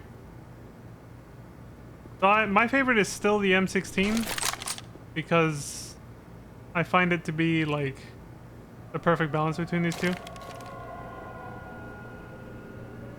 So the AK-47 is slow but powerful, and this one is just 3 rounds at a time. You have to keep... Here, I'll demonstrate it. You have to keep doing this. Still pretty rapid fire. But the reload... I suppose the reload is about the same for all of them.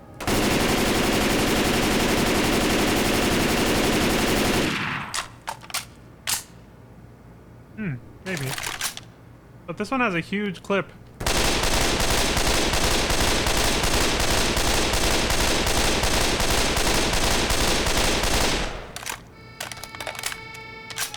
Well, that's how to get for shooting constantly. They're probably going to come in through the door behind us. And well, we've seen this one. Or nothing will happen. Okay.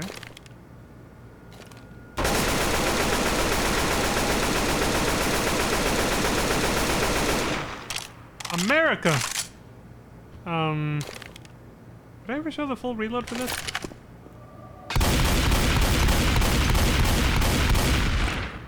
Ammo here. Alright, this is one at a time, so... Could have demonstrated that with one.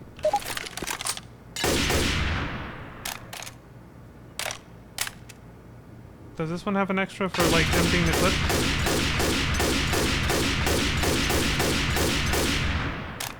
About to find out. Nope. What about this one?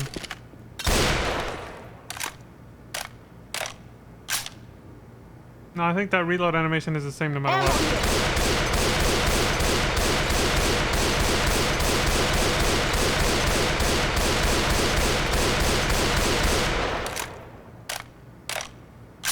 Yeah, that's the same. It's a great way to test out all the weapons. Again, it's the tutorial level, man. It's great. Yeah, my favorite is still... I like this one quite a bit. Like, this definitely became my second favorite. The combat rifle. I think it's called the Scar or something. At least in Call of Duty, I think that's what this one's called. I can't remember. But the M16, dude, nothing beats that sound effect. This. Fucking love that.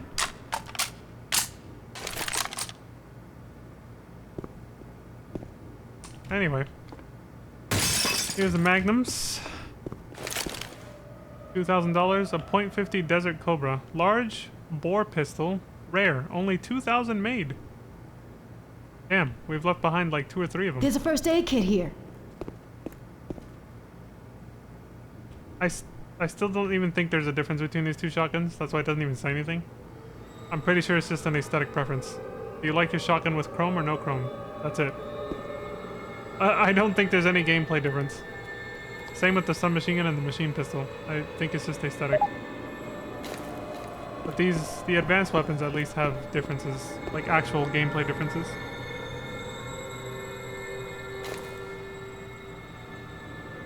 I skipped over this one.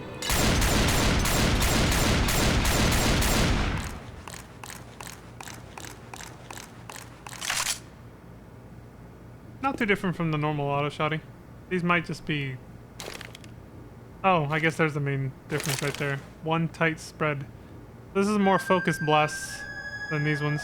This one's more spread, kind of. In real life, there's really not that much of a difference. Between shotgun spreads. It really just depends on the length of the barrel. But even then, it's really not like they make it out to be in video games, you know? They're very focused Ammunition! blasts.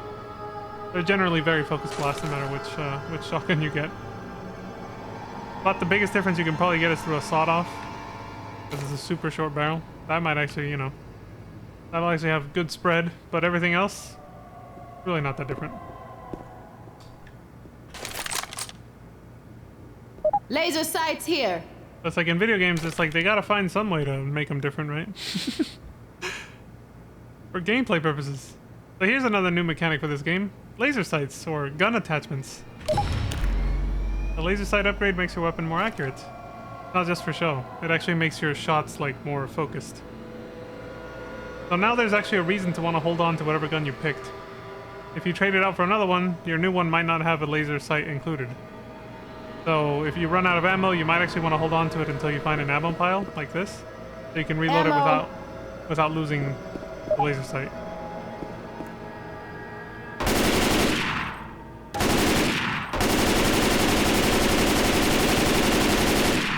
Yeah, it keeps the shots way more focused. It has actual gameplay purpose. It's not just to look cool. Or to sound cool when you know, when you pick it up and it goes BAM.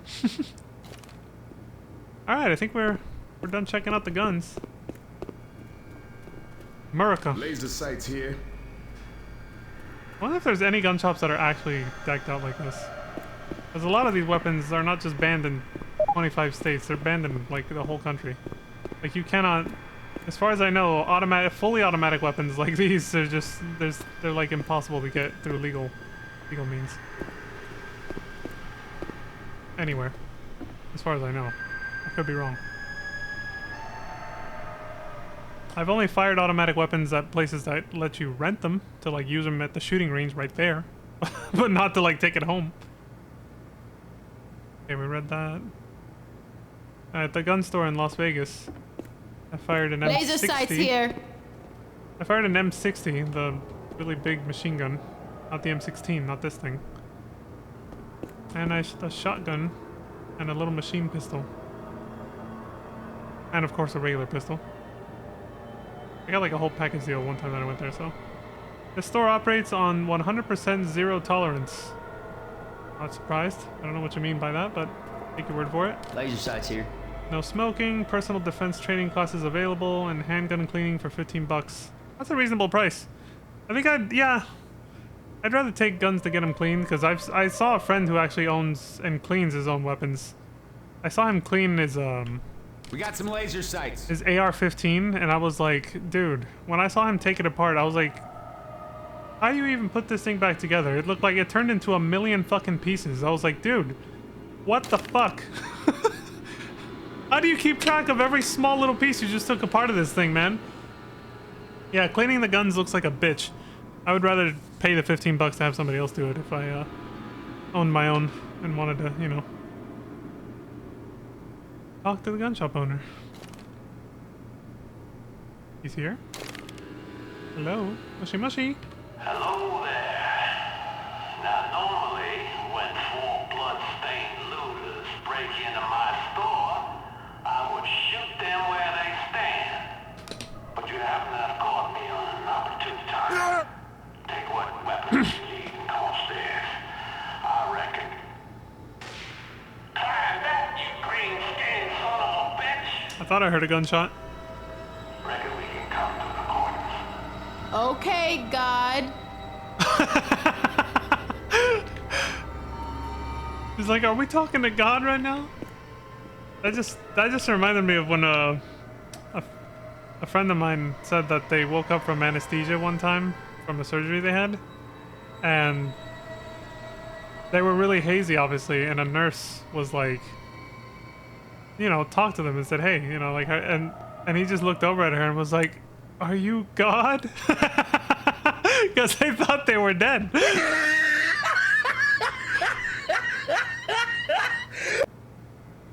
Too bad we can't just take all the weapons here with us. It's like there wasn't enough already. Oh, these are... What the fuck are these? These are... Hold on a second. Are these new weapons they added? It's like DLC? I've never seen these ones. These were not in the gun store there. What the hell is this? Okay, we got new ones to preview. What the hell is this thing? Let me see. Laser sights here. Another sniper rifle. This shit sounds loud. The fact that it reloads after every shot tells me it's a very high caliber. Like, this thing will fuck something up really bad. So this must be like a super strong sniper rifle.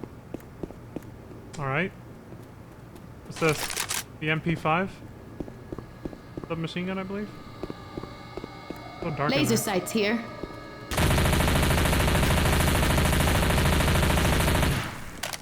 Okay, these were definitely added in a patch.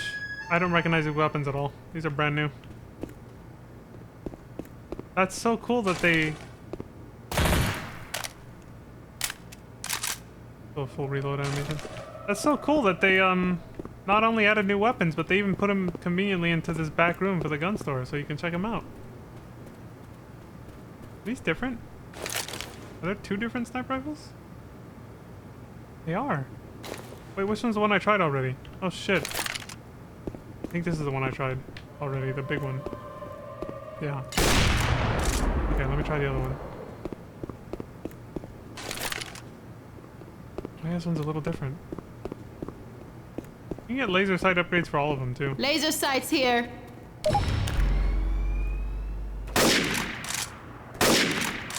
That's also single shot. Okay. Doesn't sound as strong, though. This... I saved this one for last because it's the most appealing looking one to me. This one looks the coolest. Check this out.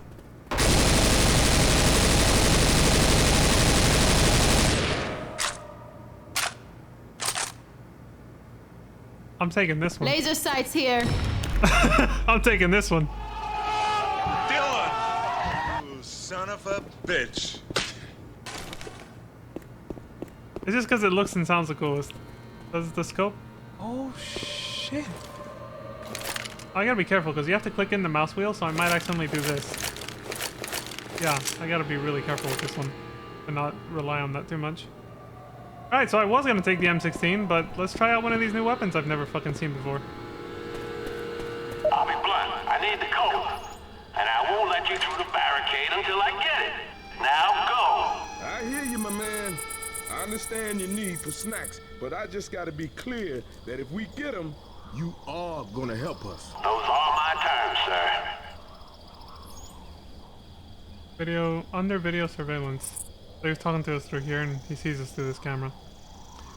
So apparently he's locked up there on the roof, that's why it looks like a...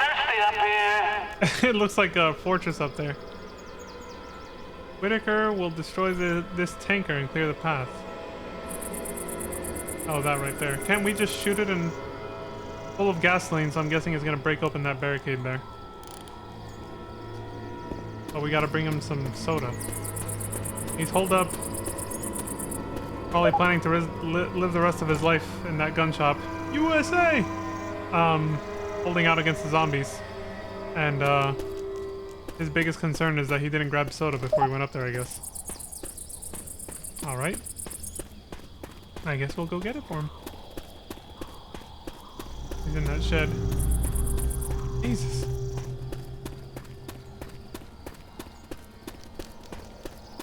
Whew.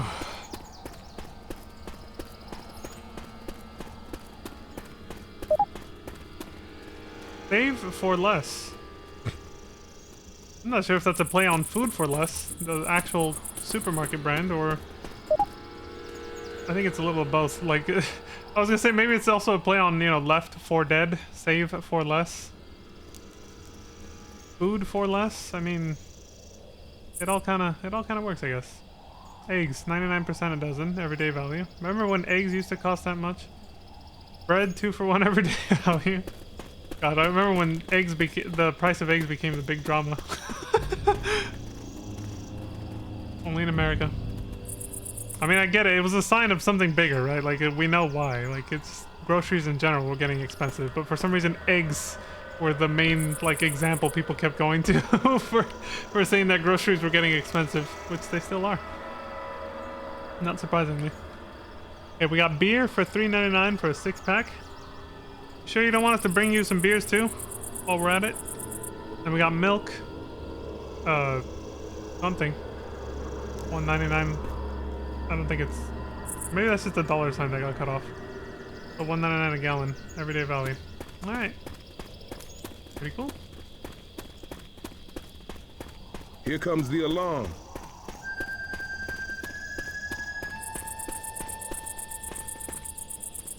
The reason we're not actually getting attacked when it does that is because of this.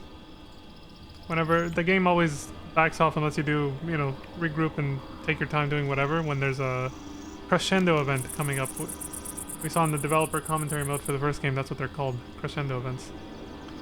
So here's the introduction of the new type of crescendo event for this game. That was not a thing in the first game. In the first game, you just prepared and you held out in one spot, just like in the finale. In this game, they made crescendo events where you actually have to move, in this case run, really fast, because the zombies will not stop coming until you finish the objective. So you can't just hold out forever. They'll eventually overwhelm you. Even on easy mode, you will die. You have to do this fast. So, here we go. No time to explore. We gotta just go.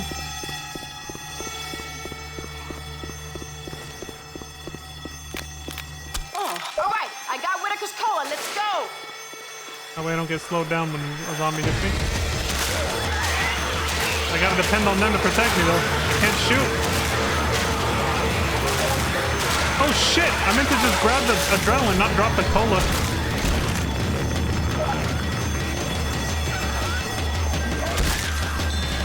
There were reports of stuff worse than zombies.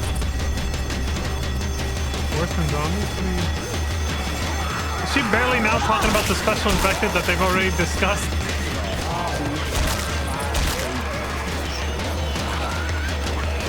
Oh, that's right. I think there's also zombies that are in firefighter outfits, so they're impervious to fire. Okay, let's go. Yes. Put it in the slot. Where's your soda? Have no sleep yourself. I ain't helping you.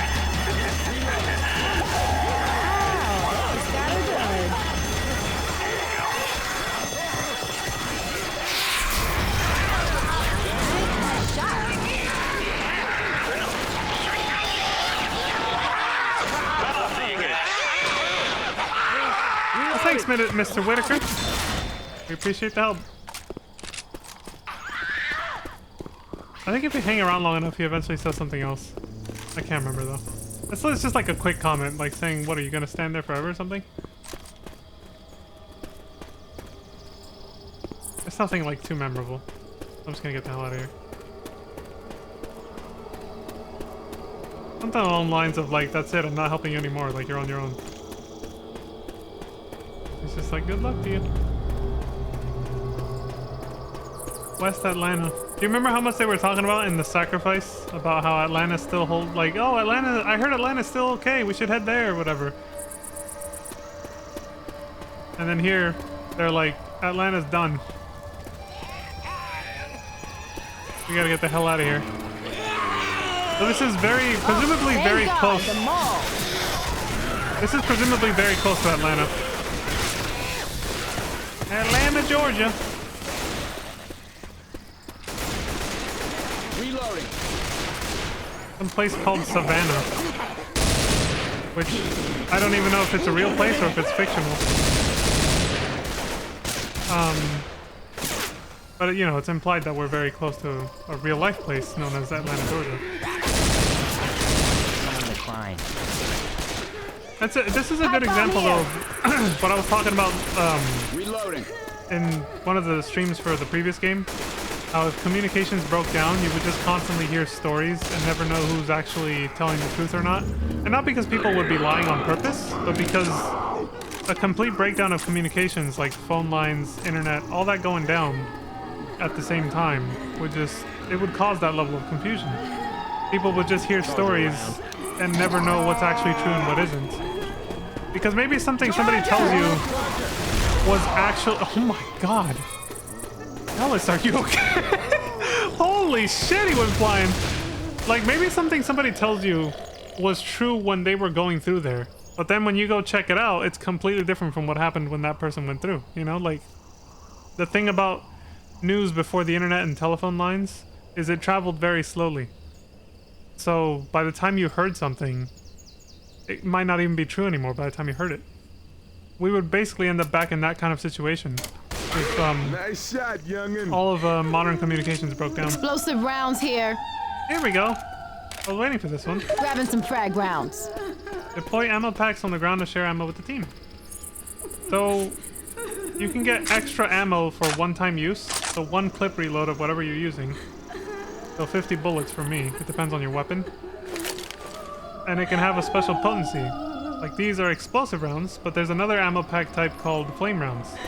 If you want to carry them and save them for later, it takes up a med pack slot, so you won't have a healing, like a health kit. I'm not gonna do that, I'm just gonna use these now to demonstrate them. Deploying explosive rounds. You set them on the ground, pick them up. Yeah, nice. Now you can see the ammo type has changed on my weapon.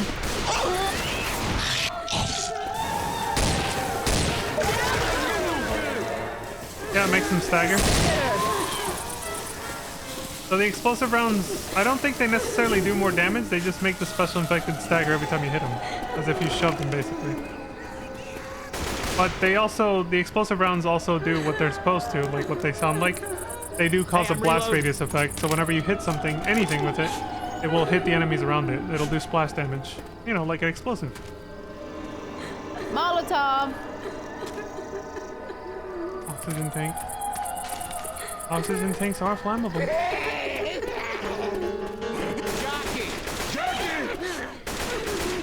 He's getting staggered from all the explosive shots. They're burning through their ammo though. Y'all better not shoot that car.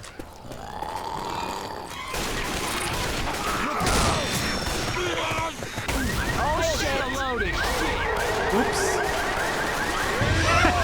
Damn! That poor hunter though.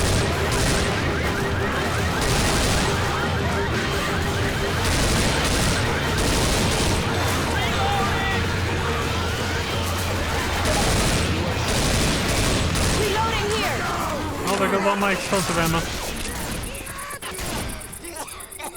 It's a little bit of fun, you know? You can be strategic with it in like a versus match or... Reload! Some of these things mutated. Again, some of this dialogue is a little late. Hey! Wasn't so bad. Just aim and pull the trigger. That sounds like something she should have said the first time I fired a gun.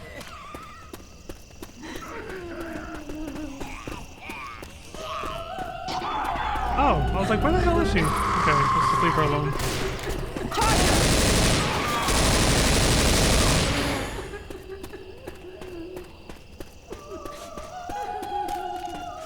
That witch is just walking around doing her thing.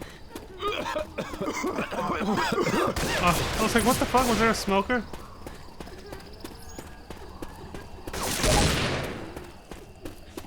Well, we made it to the mall.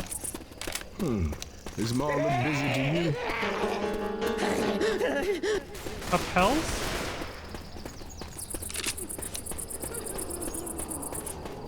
Called Capels, apparently. Alright.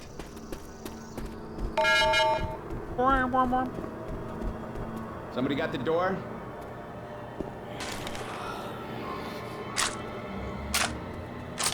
Close the door. That's very Careful, I satisfying. hear a boomer. Well, you self-destructed. shit, we are all right. Part 3, the mall. Ooh. We're almost home free. Because of course the last chapter is always a finale. Those are always the shortest.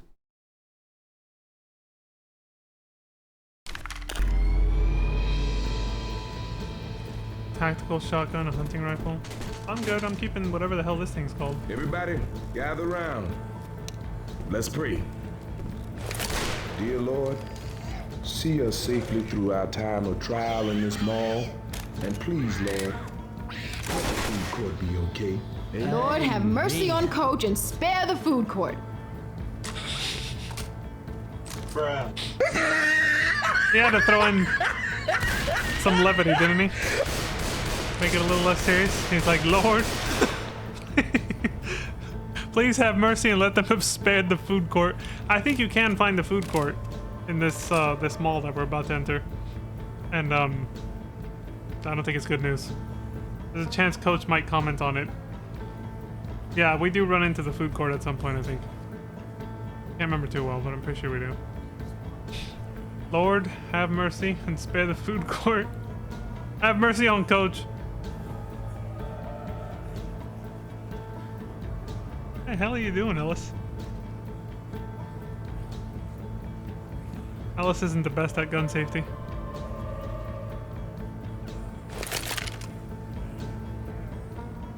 Said I was gonna put a timer for like 2 to 3 minutes, right?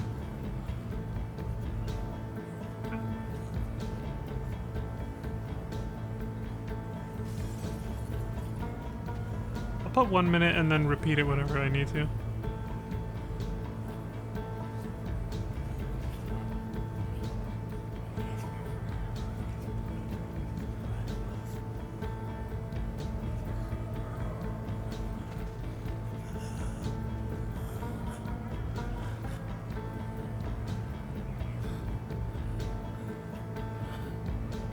I don't aim at them or look at them because then they kind of have dialogue if you do that. Like, they'll be like, hey, what's up? You know? We saw it in the first game. They'll just constantly be like, what's up? Like, I'm ready. Yeah, you know, like, they'll just keep talking like that, so that's why I'm aiming at the floor. I'm just waiting for Ellis to tell us another completely irrelevant story.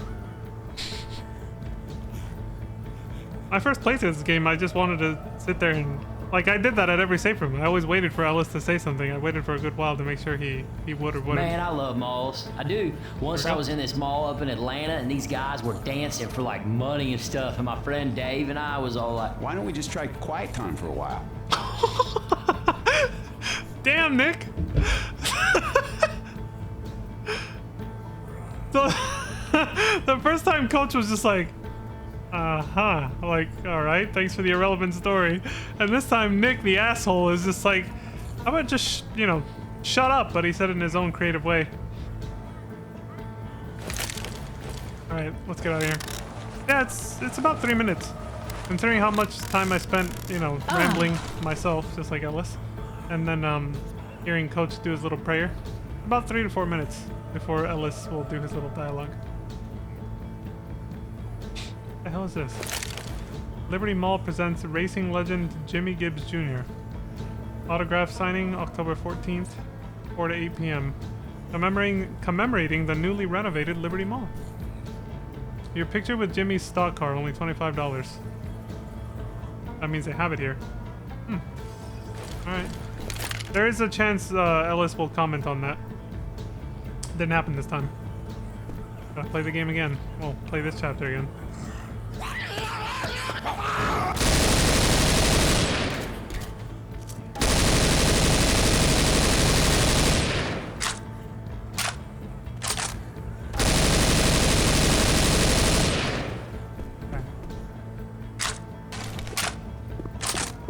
Don't have to wait for the reload anymore. Oh! Oh! There we go.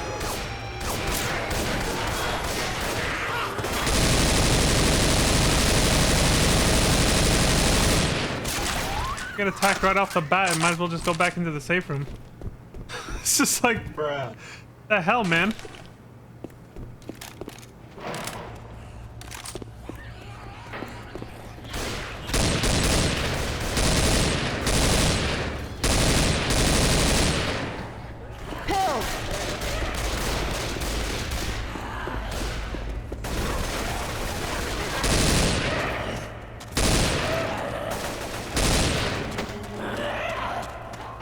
I actually want to like try to save my ammo for that weapon if I can. Holy shit, that thing's riding him! Heads up!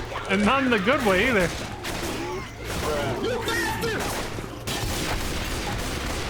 The fucking jockeys, dude. Appels. Yeah, we saw the sign for that on the outside. You know, real quick, going back to what I said earlier about how news used to travel very slow before modern day communications. I remember hearing in history class that when the Civil War ended, some places kept fighting for like 2 weeks because it took that long for them to hear the news about it. I was like, holy shit! Because they didn't know that, you know, the South had surrendered. They had no idea. So they kept fighting for like 2 weeks after because it took that long for the news to reach them. Weapons over here! Hey, get a baseball bat. Reloading. It's as satisfying to use as you'd think. You'd hear, you know, the satisfying crack of the baseball bat going. This might be where The Walking Dead got its idea for Negan.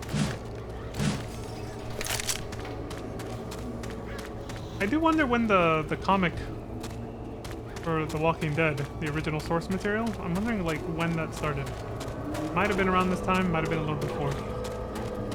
Because the TV show started in 2010, I think? It broke just by walking into it. Yeah, I'm pretty sure the TV show started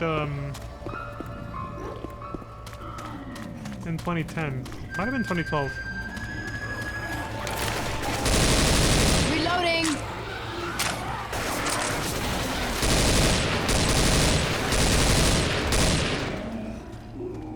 I saw him, he was like right over there somewhere.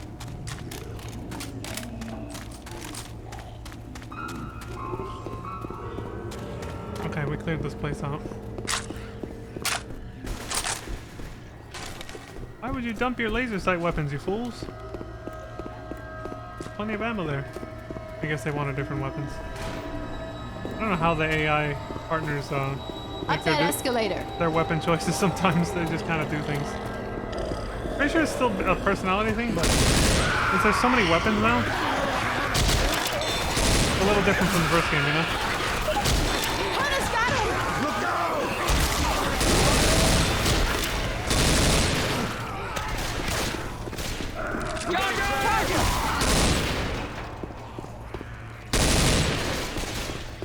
Reloading!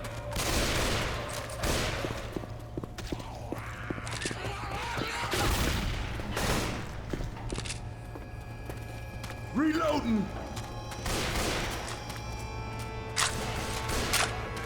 Oh, it's the changing rooms. I don't know if these double up as revival closets or whatever. Or whatever what did the developer commentary mode actually call them? I forgot. Where you revive the dead teammates, you know?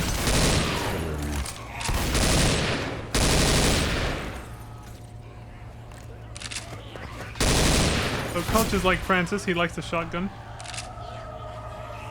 Nick likes assault rifles, Ellis likes sniper rifles. I don't know what Rochelle likes, we'll find out when we're not playing as her.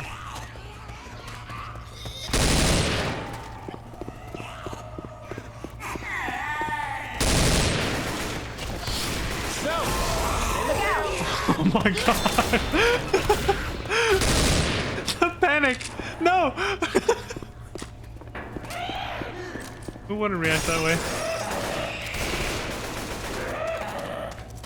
Jockey! Jockey! Hey!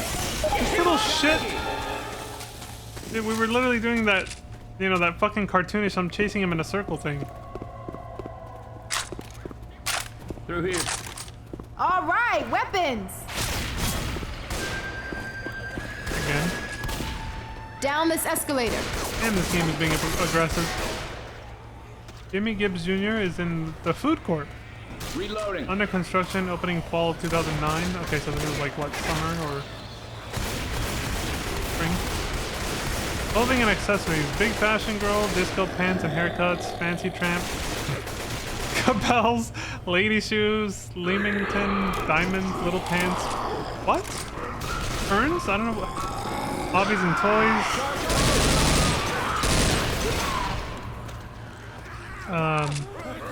Game Country. Lynn's Cards and Gifts. Just for Kids with a Z. Troubled Times Music. Food, we got Beef Boy Stew, Georgia Pork Barrel, Potato Safari, Taco Bucket, and Walk on the Wild Slide. Walk on the Wild Side, not slide. So we are in the state of Georgia, presumably, based on that. We are in the state of Georgia. Mantis! Hi, sis. Hope you're doing well. Shit. I was hoping to be done with this first campaign already. I was gonna, well, shh, don't say anything. I was thinking of raiding Pizza Maid, but at this point, I'm gonna finish after she's done with her stream. Jesus. I forgot how much shit there was to explain for Left 4 Dead 2. I thought this was gonna be shorter than the first campaign for Left 4 Dead 1, but it's been taking me a while to get through it. So there's Capel's, which we just came out of, so that's where we are. You are here. We gotta go this way to get to Jimmy Gibbs Jr. The food court. Alright.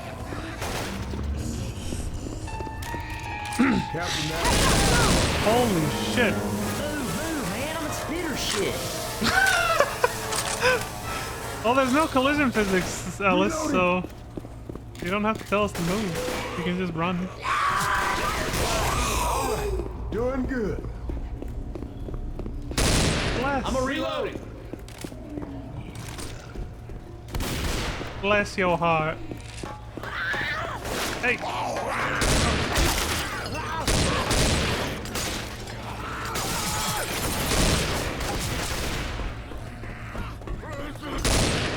Okay, I did say I want to preserve that. So if we're exploring, I'll use this. When we get attacked by mobs, I'll use this. I think that's a fair choice. That's a fair, like,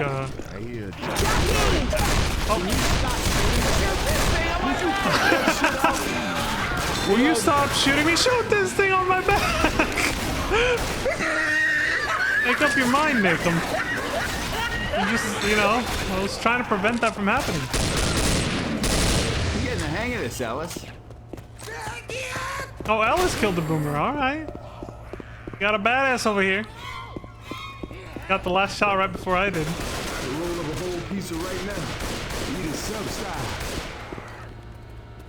Why have I never thought of that? Coach? Reloading. Coach, if I get a heart attack, it's on you. How dare you teach me that you can eat a pizza that way? I did not think of that until just now. Roll up a pizza and eat it sub-style? Like a sandwich? Are you fucking... All right, weapons. I can't believe I seriously can't believe I never thought of that before.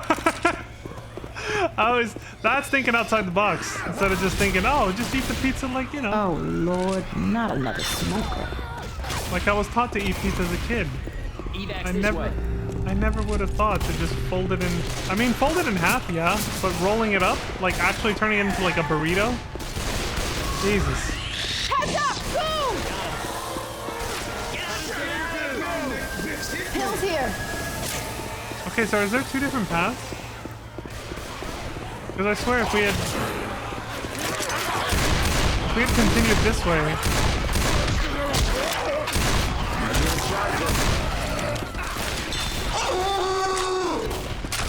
Is there a way to go this way too? Someone shoot this goddamn thing! You'll be alright, Nick. Don't worry about it. Okay. So this was a dead end. I thought that was an alternate path. But we were supposed to go down this way. Okay, okay. I thought there was just like two paths or something. No. He just wants me to swap out this weapon for some fucking reason. Game's like, stop using that. I'm like, but why? Look at how badass it is. Shit, and reload this.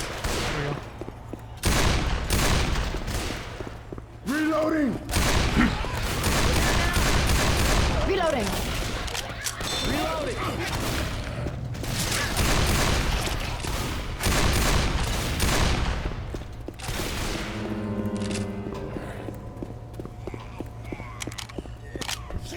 Up this escalator. Okay, so that's obviously the right way. Let's see what's over here.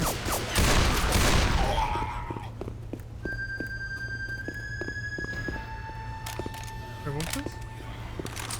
men's bathroom. First aid kit here.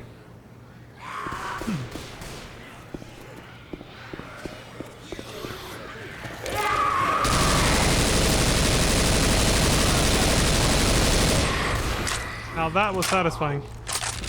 Unloading an entire clip and actually hitting 99% of the shots.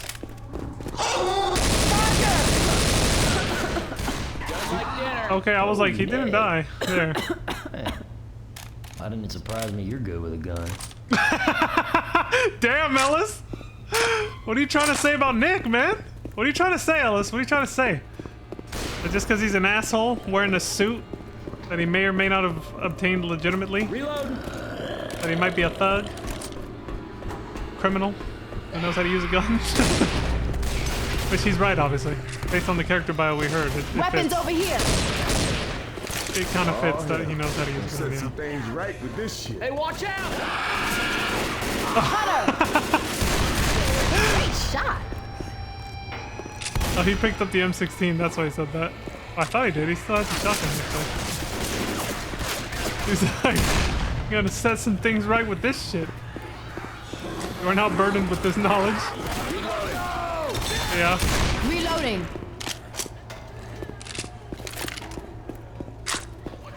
Over this door. Capel's new family fashions, big family savings. Spitters around. Hey! That's a one-way path. You can't go back once you cross that. I do remember that.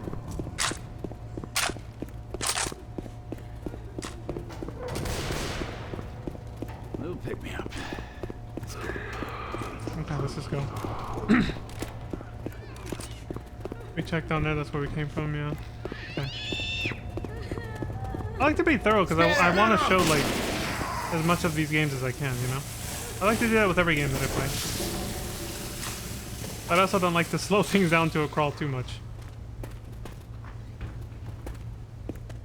What's going on here? Man, literally my old Dell PC. Right there. A little different. It was a slightly different color, but for the most part, that was it. Badass printer. Oh, dude. There we go. See, I knew if I held out enough. Ammo here.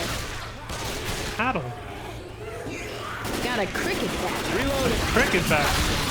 That's cricket right there. He came through with jellyfish last week. It was looking for some smoke.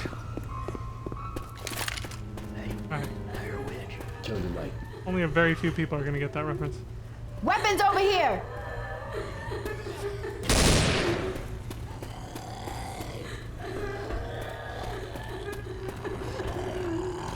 Back down the stairs. Nice shot. And Post killed the smoker at the same time.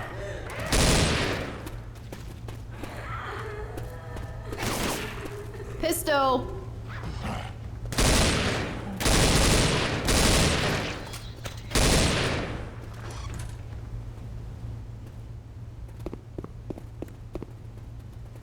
Is that a knife? I'm gonna shank some fools. Let's go. I hear a jockey. Yeah, it's literally a knife. Combat military knife, yeah.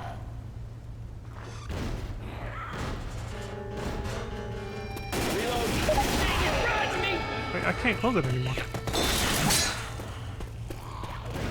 I'm trying to close the doors. Magnum here. Take this. Hunter.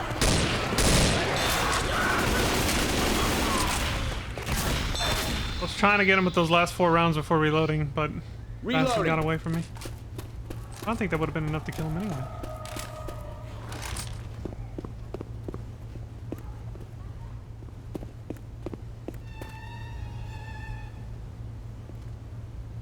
More ancient PCs.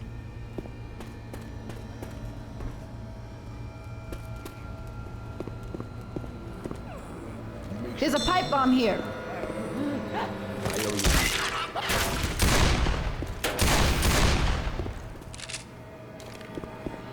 Bomba de pipa.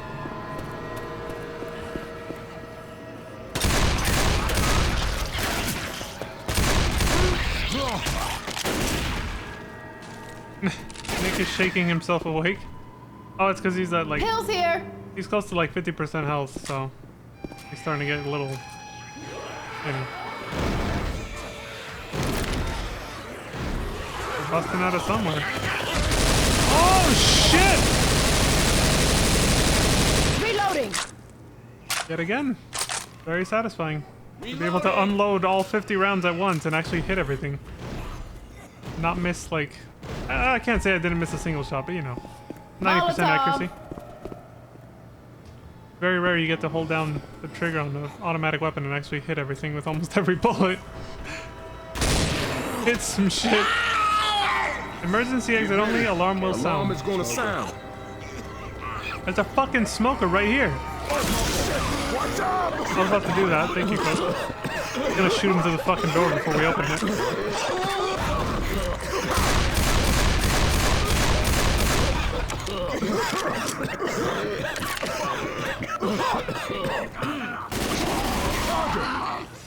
Okay, they got him.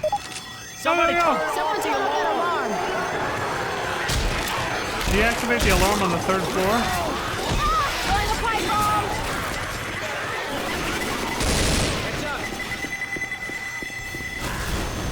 That was my only one and I went the wrong way. Grand reopening in 2009. They were about to reopen this place.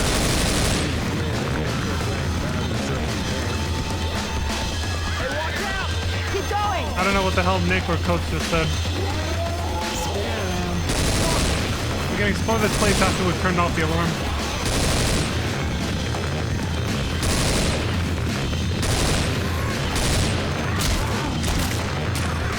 Just run.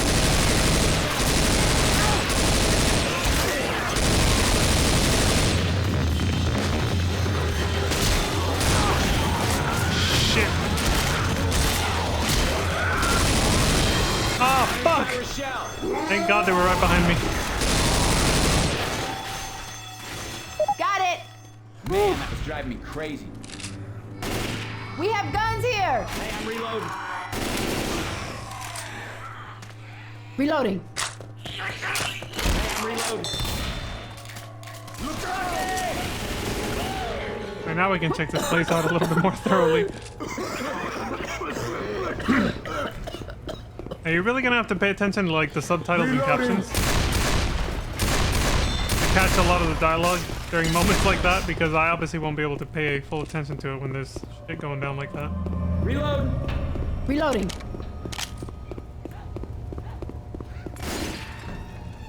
Folks and Bascombe Jewelers? A little pick me up. I'm gonna give that witch something to cry about. This game is not letting up. Shit on me. Nick just went all the way around. He's like, fuck, I ain't got time for that. Reloading. Hell. There it is again. Do you see how I did this? I tried to melee it at the last second, and then my shoulder literally did this. I literally tried to punch it in real life through my screen.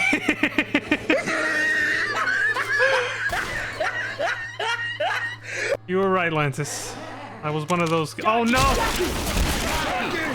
I was one of those kids who did this with the controller. I'm just kidding.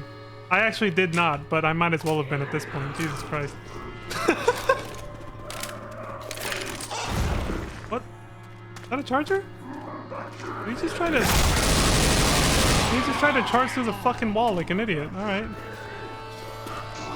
Look out now! Charger! We have guns You mean here. he didn't die? Oh, there was another one. What the fuck? I never seen two spawn at the same time.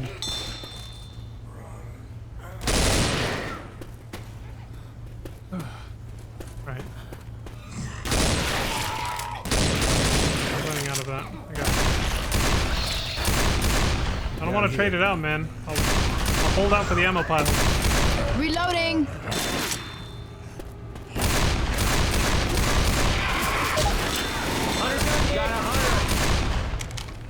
Fucking prick. Reloading. Can't believe I actually did this, man. I was trying to swing a punch at that motherfucker. Incoming. Go back, you idiots. Heads up. Oh, that's why we're losing so much health. These idiots don't move out of the spitter goo until it's hit them at least once every time we see one of these.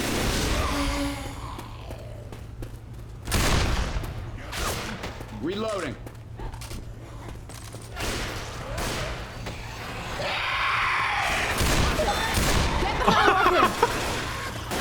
Damn! Grabbing a shot. It's always fun to see those things get shot out of the sky. Guys, this does not look good. You don't say. Reloading. Alice! How many chargers? Pipe bomb. There's a football game nearby? So she's commenting on the state of the evac center.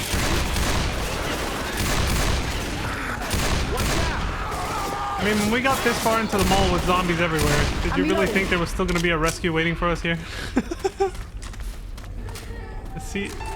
want to say the CDC because the CETA is basically a spoof of the CDC and FEMA. I'm a reload. But you know, they obviously got overwhelmed.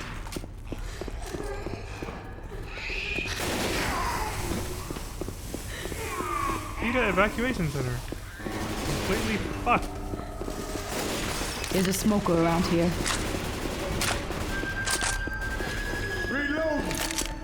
Reload. Reload.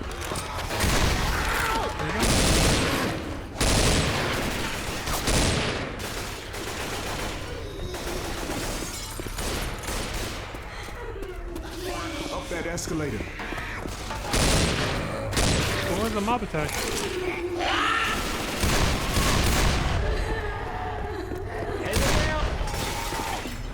Oh, there's a witch.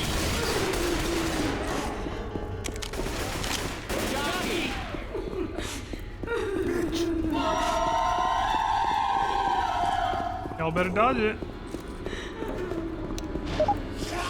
Looks like a safe room up ahead.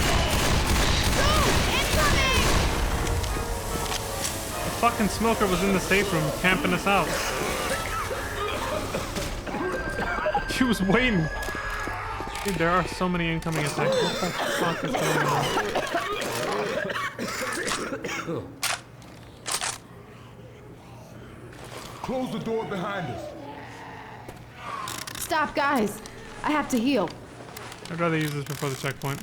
Oh yeah, that's what I'm talking about. No one is going to be rescuing us today. Nope. We gotta save ourselves. Alright. Part 4, the last one for Dead Center. Atrium. This is, I believe, where the food court is. Alright, let me set the timer. And keep track of this. How long does it take for Ellis to talk? It's going.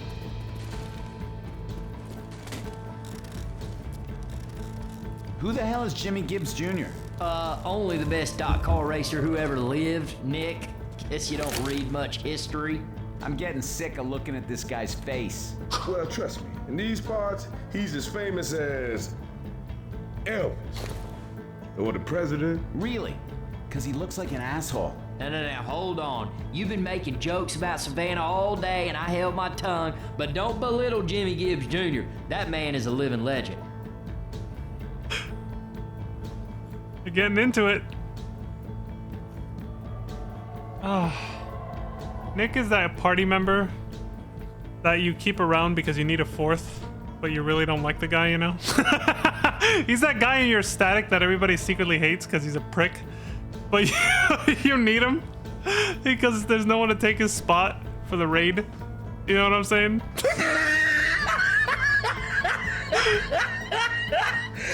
It was just kind of like, fucking Nick, man. Alright, while Ellis gets his story ready, let's read this shit. Where is CETA? This is not a flu. Get out while you can. Don't believe the signs. Washing your hands won't help when they attack you. That's true. Washing your hands helped a lot with COVID, but not with ravenous flesh-eating people, no.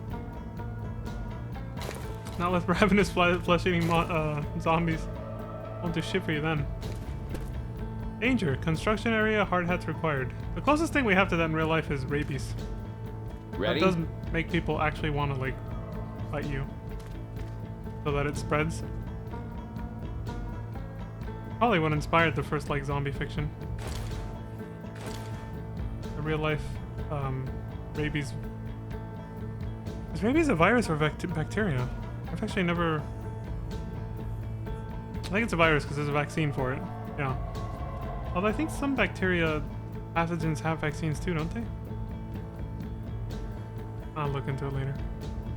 What does it say? Gamers for Croydon? I'm not sure if this is... Is this part of the campaign or did they add this in? Like that room full of new weapons in the gun store. This is a gun shop. Gun store. Danger. Construction area. Hard hats required. See that.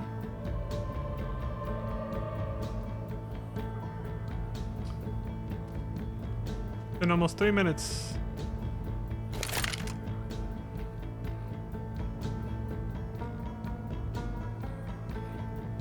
So I can't remember if Ellis always says something or not. There might actually be exceptions where he doesn't have like a story to share. This room in particular, I wouldn't be surprised because he already had some dialogue about the stock car racer, Jimmy Gibbs Jr., you know? So, he might not have a special story for us. The timer's at 3 minutes and 20 seconds. If it reaches 4 minutes, I'm out. Since I can't remember if he always has a story or not. Jimmy Gibbs Jr. is the man. I mean, I don't know anybody like that, man. But there was this guy I knew. He raced dirt tracks, not stock cars, but open wheel cars, you know? And he was racing once. And a goat... Ellis, sweetie, can this wait? Okay, but there was a goat. Oh my god. Fucking love Ellis, dude. I want to hear the rest of that. If we was racing this one time, there was a goat. But remember, there was a goat. There's always a goat, Ellis. There's always a goat. There's a couple in chat right now. There's Lantis Greyfield, there's Alucard, Volturi. Pizza Maid's not in chat, but she's streaming right now. She's a goat. There's a lot of goats. Everyone. We're usually friends.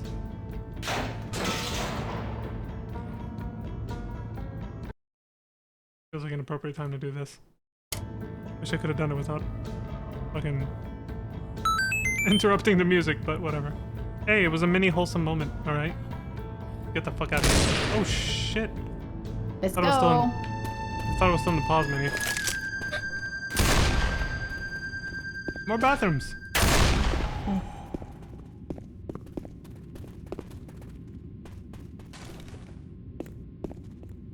Okay.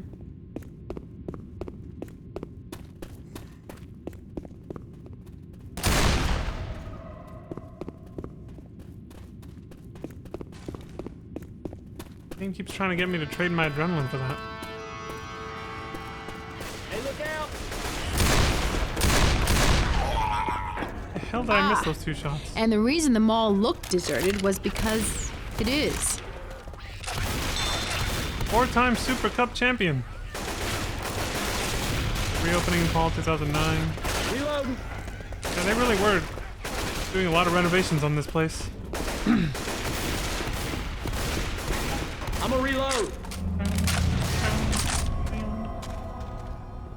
Okay, so we saw this in the trailer. They jump into the elevator, the smoker grabs Ellis. They get to the bottom and they're surrounded by zombies. Here, there's no zombies down there. Of course we can see. It's the same type of elevator though. And here comes the finale. As soon as I hit this button, we start. All right, so we're screwed. Anybody got any ideas? I got an idea. You know them posters we've been seeing? Get your picture taken with Jimmy Gibbs' stock car? That means it's here. We just need to appropriate it, and we got ourselves an escape vehicle. Well, it's a plan. I don't know if it's a good plan, but it is a plan. All right, I'm betting the gas tanks will probably be empty. We're gonna have to gas it up before we haul ass. Find some gas, guys. I got this one. So yeah, this is the new type of finale. Just like the crescendo event with the soda. Come on, come on. We gotta save ourselves. So instead of holding out and waiting for someone to save us, we gotta fill up this gas tank while they keep coming at us. indefinitely or die trying, basically. Got him. You gotta fill up the gas tank and get the hell out of here. They're just gonna keep coming over and over until we finish. Holy shit, that thing's riding him! Hey, watch out! So I do believe this time, this is one of those, because of the way it's structured, you can escape without killing any tanks. Go faster, come on, go. Go in the tank faster. I think. They might still force you to kill the tanks. 2 tanks before you can leave. I don't know though. Watch out!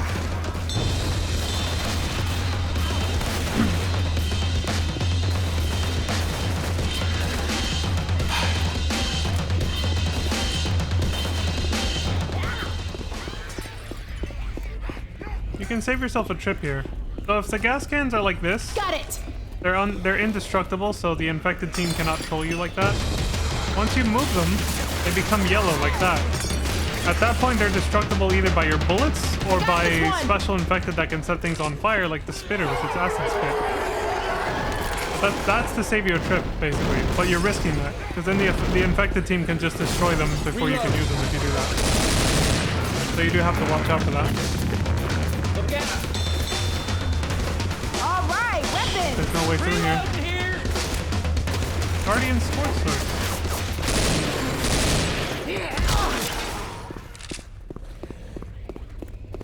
Reloading!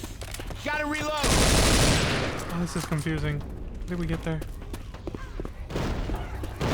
Whatever, let's just use these for now. Got it. Or a spitter comes around and sets them on Filling it fire. up here. Still need 5 more. Come on, come on, come on, come on. Weapons over here. Tank is right on cue. Shoot it.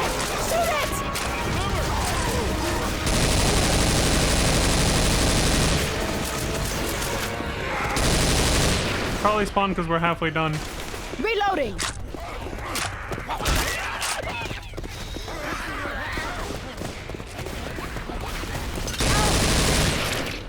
Bitch. That could be useful. Got it. I always have a hard time picking. In certain situations, I have a hard time picking between Boomer Bile and pipe bombs.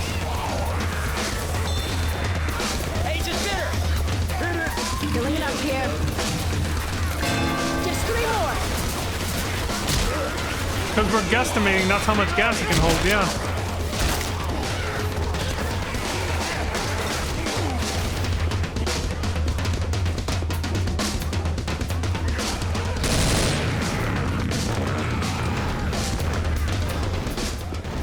Hey, I'm reloading. That's the last 2 right there. Okay. I need to make sure it didn't just land on the roof. On the roof of this thing, you know? Oop, nope, no. I got this one. Feel like you're in charge. Grenade.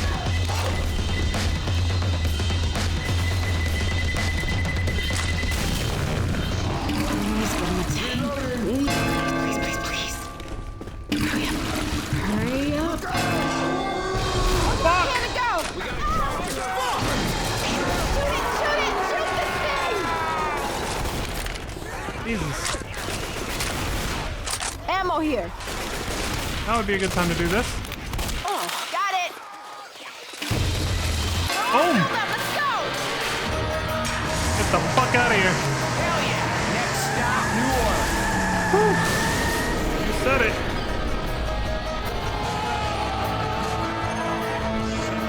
Bitch.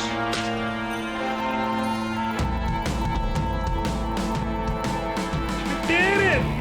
The survivors have escaped. All 4 of us crammed into a 2-person stock car. And that was the first campaign, Dead Center. Well done. Ooh. 2 hours, so it's about the standard length of a campaign as usual. I'm surprised, because I did ramble a lot. But how long was No Mercy? The very first campaign in the last game when I did it. I think it was like 2.5 hours, right? I definitely rambled more on that one. Well, that's because there was still more to talk about in that one. There was because that was the first game, so there was a lot to explain about how it worked. Here, it was just explaining the new mechanics for the sequel, you know? Still a lot. I still had a lot to say about it, but, you know, still not as much as introducing the whole franchise. 2,041 zombies were harmed in the making of this film. So yeah, the ending is still the same. The ending of the campaigns. Little film credits, statistics, and back to the main menu. So there it is. There's the first campaign. Dead Center.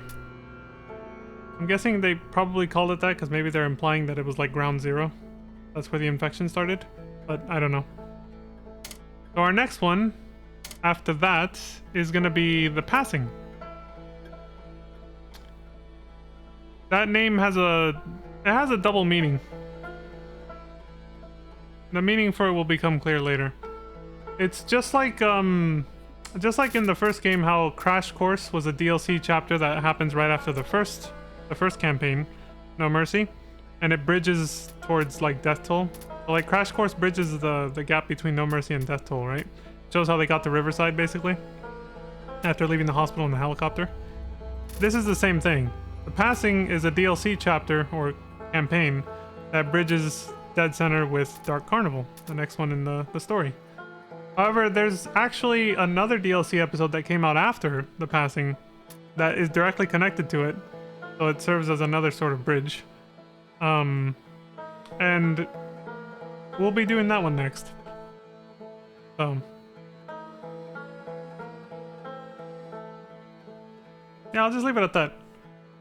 I'll intro it properly next. It won't need much of an introduction, but I'll still do it anyway, of course. I know I'll mention it at the beginning of next stream. But for now, we're done. So that's all for me for now, folks. I hope you all enjoyed the beginning of Left 4 Dead 2. We saw the kick-ass intro trailer, movie-style trailer that they did for the opening of this game.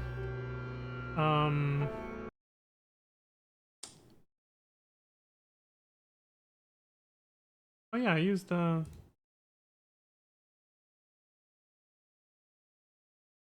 gonna bring this back up. There it is. I'll lower it a little bit for now. Alright. Yeah, like I said, that's all for me for now, folks. Thank you all very much for watching.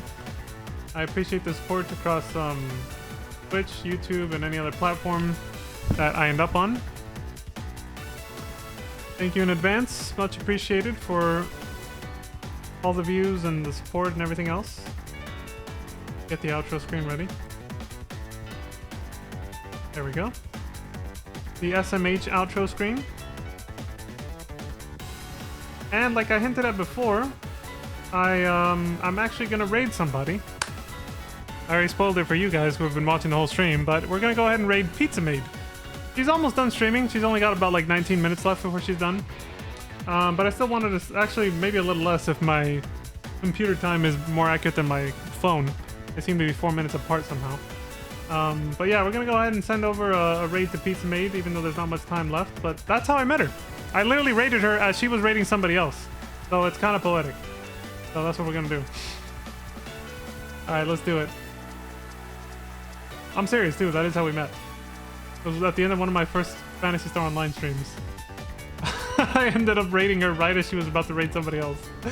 And we just said hi in like 2 seconds, and then bam. We just, Okay.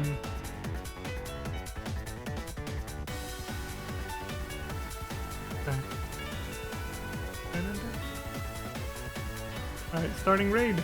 There it is. There's not much time left. Alright, so there, it's prepping. So like I said, thank you all very much for watching. Appreciate the support. As always, please do take care of yourselves. Stay safe out there, don't die. And until next time, I hope you all have a wonderful morning, afternoon, evening, and good night. And I will see you all then. Peace.